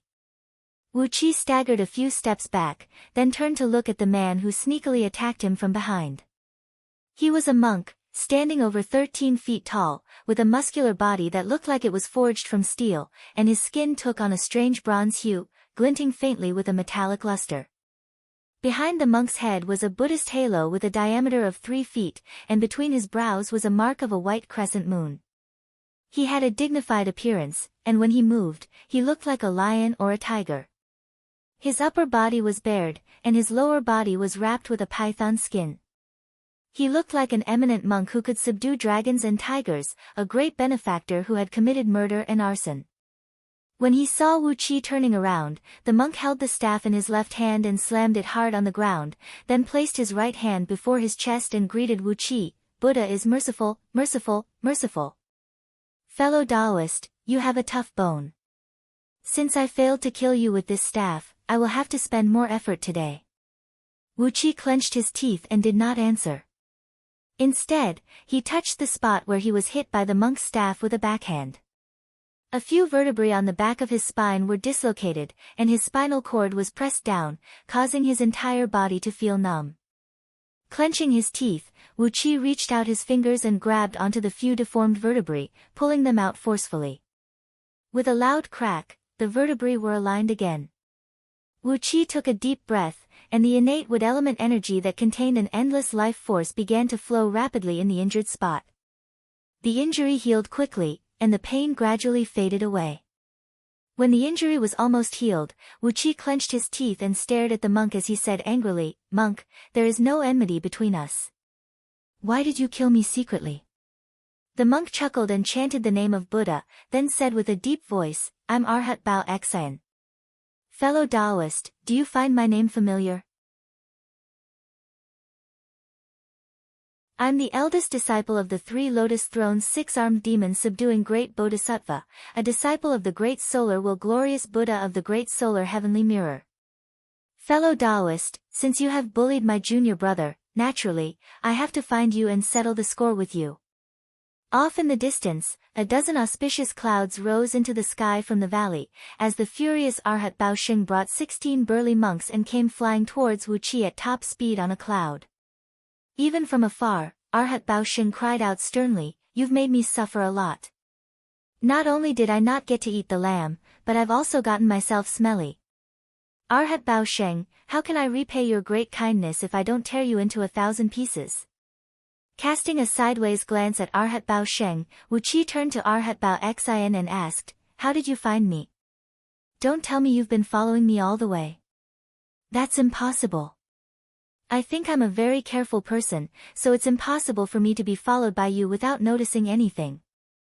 Arhat Bao Sheng had already rushed over on a cloud, raising a Vajra demon subduing sword menacingly as he was about to hack at Wu Qi. However, Wu Qi was too lazy to even give Arhat Bao Sheng a glance. He just stared at Arhat Bao Xian with a smile on his face. Arhat Bao Xian coughed deeply, and Arhat Bao Sheng, who was charging like a mad tiger just now, immediately stopped attacking. Although the tip of the sword was less than 3 feet away from Wu Qi's head, he still put the sword away, put his palms together and bowed to Arhat Bao Xian obediently, then stepped back on a cloud. Together with the other 16 burly monks, Arhat Bao Xian, Arhat Bao Sheng, and the rest of the 18 monks had formed a circle about 100 meters in diameter, tightly trapping Wu Qi inside. Indistinctly, the aura of 18 monks had merged into one, forming an impenetrable wall that firmly trapped Wu Qi inside. When Arhat Bao Xian saw that Wu Qi was trapped in the Vajra heavenly dragon demon subduing ring that was secretly taught by his master, a reserved smile appeared on his face as he slowly fished out a Bodhi leaf the size of a cattail fan from the python skin wrapped around his waist. The leaf was translucent, as if it was carved out of jade. A ring of golden Buddhist light shrouded its surface, while emanating a strange fragrance that calmed one's mind. "This is the Bodhi meditation leaf crafted by my master using the divine ability of the heaven will. If you have any request, I can write something on this leaf with my own blood essence, and the other Bodhi meditation leaf in my master's hand will display it. Similarly, if my master writes something on the other Bodhi meditation leaf in his hand, I will receive the message immediately." Arhat Bao Xian said complacently, "My master is a 3-lotus throne 6-armed demon subduing great bodhisattva, an expert in subduing demons and devils. With just a glance from the infinite Buddha eyes he cultivates, he can see everything in the universe." Wu Qi nodded and said, "I see. Which bodhisattva has discovered my trace?" Arhat Bao Xian nodded and said, "We've been waiting here for you since 14 hours ago." Wu Qi sucked in a cold breath.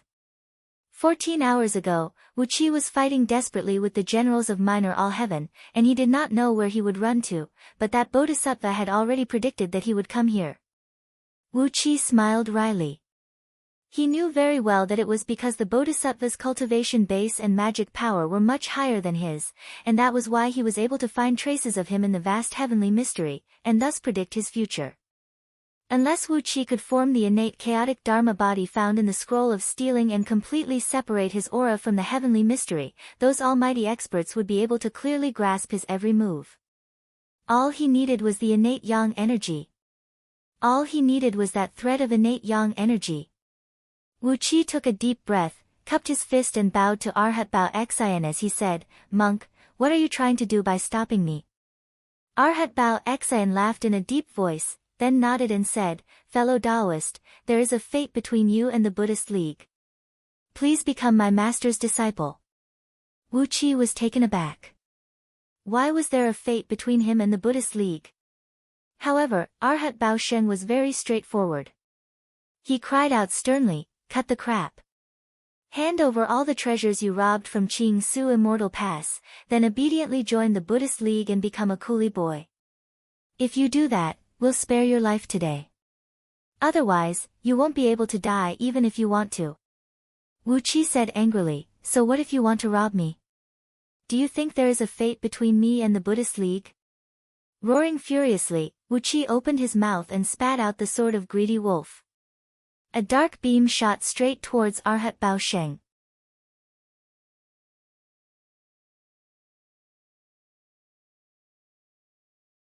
Chapter 463. The heavenly dragon transformed from the staff grabbed onto Wu Qi's head, while dozens of golden scales flew up to meet it. The dragon claw and the golden scales clashed and produced a deafening boom. The golden scales were scattered in all directions, while the dragon claw was knocked flying away by the heavy earth element energy. Immediately after that, a series of rapid strikes rang out. Wu Qi's body trembled as Arhat Bao Xian's lotus energy exploded on his back, sending thousands of golden scales flying in all directions. The weapons of the other 16 monks, Chi-Chi, landed on Wu Qi's body and knocked him flying away. "You bunch of damn bald donkeys." Gritting his teeth, Wu Qi was about to draw out the innate energy essence in his innate nascent soul to fight these monks with all his might. Suddenly, a sonorous bird cry was heard coming from above. Immediately after that, a shadow blocked out the sunlight, while a strong gust of wind blew down soundlessly from above. The force of the gust was very strong, so strong that it was hard for anyone to accept it. The 18 arhats who surrounded Wu Qi let out a strange cry as they were rolled up by the dark green gust and slammed heavily onto the mountaintop a few miles away. The other 16 monks cried out the name of Buddha at the same time, raising their Vajra scepters, Vajra rings, Vajra swords, and Bodhi staffs. 16 Buddhist weapons were raised up at the same time, smashing down towards Wu Qi's head with Chi-Chi. These monks had the cultivation base of heaven immortals, and each of them was a golden arhat. With the combination of the indestructible body of the Buddhist League and the divine ability of Vajra, these monks could shatter a mountain to pieces with just a casual strike. Ha! Arhat Bao Xian and Arhat Bao Xing sat down cross-legged on the ground at the same time, forming a circle around Wu Qi. 3 white lotuses floated out from the top of their heads, and between the lotuses were 1, 2, or 3 relics. Dazzling rays of light were emitted from the relics and the lotuses, transforming into a dense Buddhist light that connected the 18 monks into one. The gale gave a sonorous cry, then swung its 3 long tails and slapped down towards Arhat Bao Sheng, who had just risen to his feet. Arhat Bao Sheng let out a miserable howl, as his body was pulled up into the air by the whirlwind, slamming forcefully into another lofty mountain. An ear-splitting sound of bones cracking was heard as Arhat Bao Sheng's head smashed onto a solid mountain rock, shattering it and turning it into a meat paste. More than a dozen adult grand gales clustered around the baby gale. Strong gusts of wind swirled around them as they flapped their wings. In the blink of an eye, they pierced through the layers of clouds and soared into the sky. With a casual wave of his hand, he called back the sword of greedy wolf. Then, flaming magpie flew up into the sky amidst a towering flame. A looming crimson bird spread its wings and enveloped Wu Qi. Countless golden scales wheeled quickly around Wu Qi's body, producing ear-splitting whistling noises. Wu Qi retracted the inferno demonic nascent soul's dense demonic aura and injected all the quintessential essence in his body into the fake nascent soul that cultivated the inaction Tao scripture of returning essence. Clouds gushed out from Wu Qi's body, and clear air rose up, making him look like a celestial being. The monks let out strange cries as they slammed into the mountain. The force of the wind was extremely strong, and the force contained in the gale could bring despair to anyone. Among the 18 monks, apart from Arhat Bao Xian, who managed to knock a hole in the lofty mountain with his formidable cultivation base and sprung out from the other side with a gloomy face, all the other 17 monks, including Arhat Bao Sheng, had their bones broken and tendons torn. 13 to 14 monks had their relics smashed on the spot and died miserably. Furthermore, there were many people who were waiting to be killed by the gale in the vicinity. Needless to say, Wu Qi knew that this rookie gale, who had just reached adulthood, had attracted the seniors of his clan and attacked the army of Feng province led by Feng Jupan. Wu Qi breathed out a sigh of relief. Swaying, he put away the flaming magpie sword and was about to sit down and take a rest. But suddenly, the baby gale stretched out its claws and grabbed Wu Qi up. Then, it flapped its wings and soared up into the sky. The scripture of inaction emphasized the cultivation of one's nature and body, and the energy cultivated by it was pure, flexible, mighty, and boundless. Using the scripture of inaction as the foundation, Wu Qi circulated the sword technique of heaven-breaking sword Sex 5 elements sword technique, focusing on the third fire sword technique. Streams of sword energy kept bursting out from Wu Qi's body with a scorching heat. Gradually, the crimson bird hovering above his head transformed into a crimson sword beam that shot straight up into the sky. The ghastly sword beam emitted a dazzling light, making it look like a real sharp sword was hovering above Wu Qi's head. What troubled Wuqi even more was the tremendous pressure brought to him by the Buddhist light.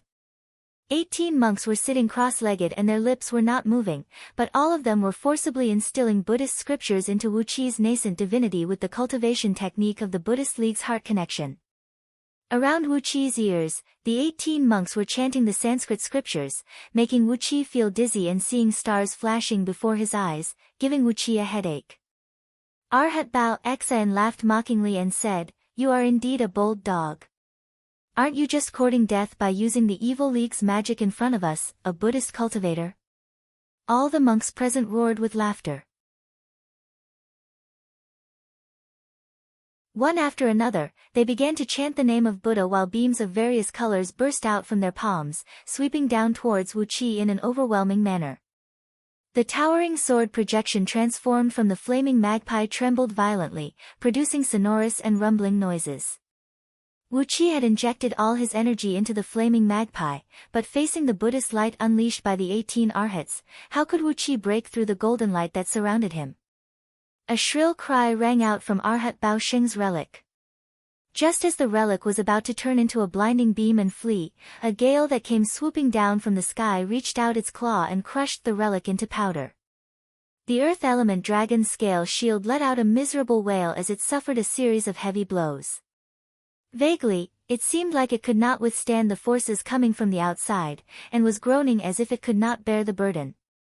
It looked like it was about to be shattered by the joint attack of the monks. Feeling helpless, Wuqi exercised the mystic mist transformation technique from the Inferno Hell Fiend scripture again, transforming his body into a dense dark mist that drifted away in all directions, trying to evade the attacks from the monks. When he thought of the scene of Feng Jiuyan being besieged by a dozen adult Gale, Wuqi could not help but roar with laughter. He turned to the Gale and said, "Are you here to help me? Ha, do you still remember that it was me who saved you just now?" Wuqi felt his entire body tensed up, and his muscles were twitching painfully. He felt as if several dozens of steel ropes were coiling around his internal organs, constricting them violently and making it difficult for him to breathe. Wuqi reckoned that if this continued, he would have all his energy depleted in less than the time to finish a pot of tea. At that point of time, he would no longer have the strength to fight back, and could only surrender and let these monks do whatever they wanted. Arhat Bao Xan let out a furious roar. Suddenly, a bright beam shot out from his waist, and in just a blink of an eye, he vanished without a trace.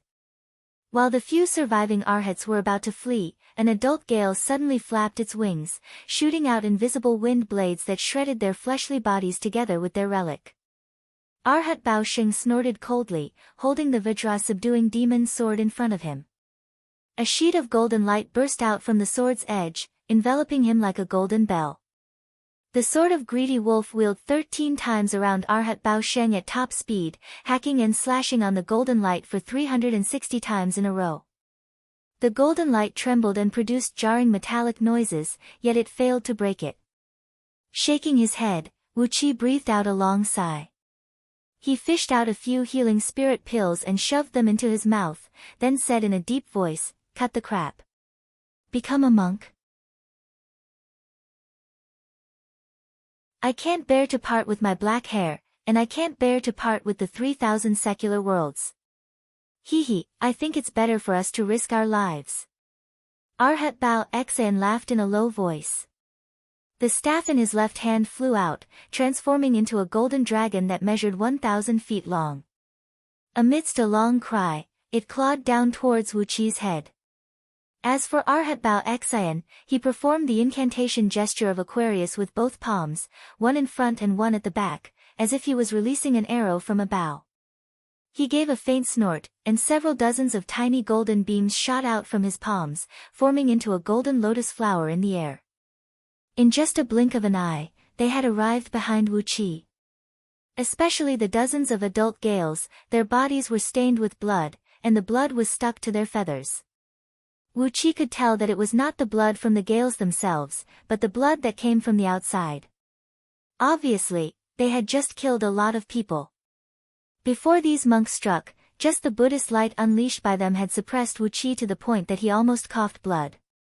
The chirping of birds could be heard coming from above. When Wu Qi looked up hastily, he saw a gale with a wingspan of nearly 10 miles falling straight down from the sky. Behind this gale were more than a dozen gales with wingspans of over 100 miles. One look and anyone could tell that they were already adults. These gigantic and majestic birds fell silently from the sky, their greenish-black feathers fluttering in the wind, giving them an indescribable air of elegance and otherworldliness. Laughing bitterly, Wu Qi revealed himself from the dark mist in a sorry state.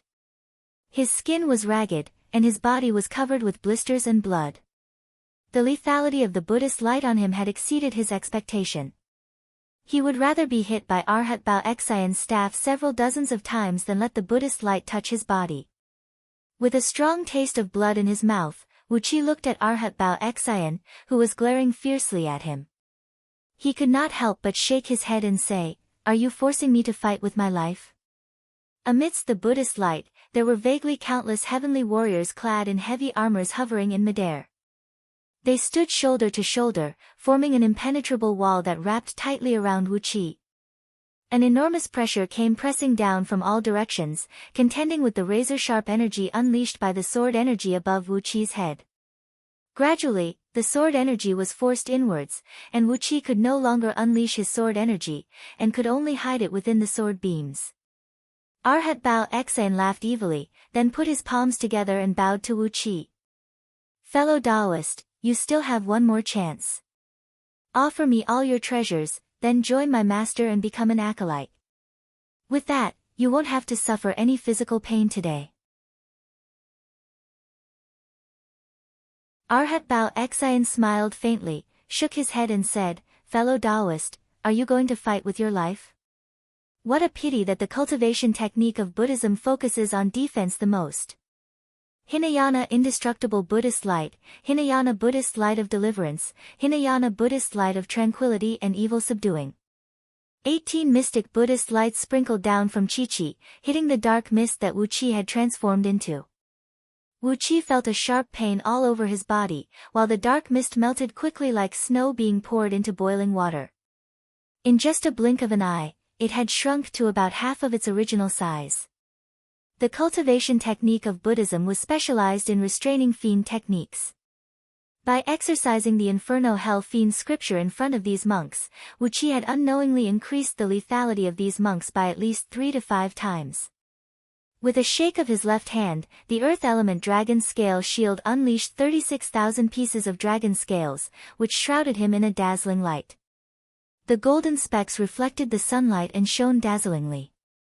Attracted by the innate Earth Element energy essence, a thick and solid Earth Element energy rushed out of the ground and transformed into a thick light barrier that enveloped Wu Qi. You're tuning in to the Blissful Bookshelf YouTube channel.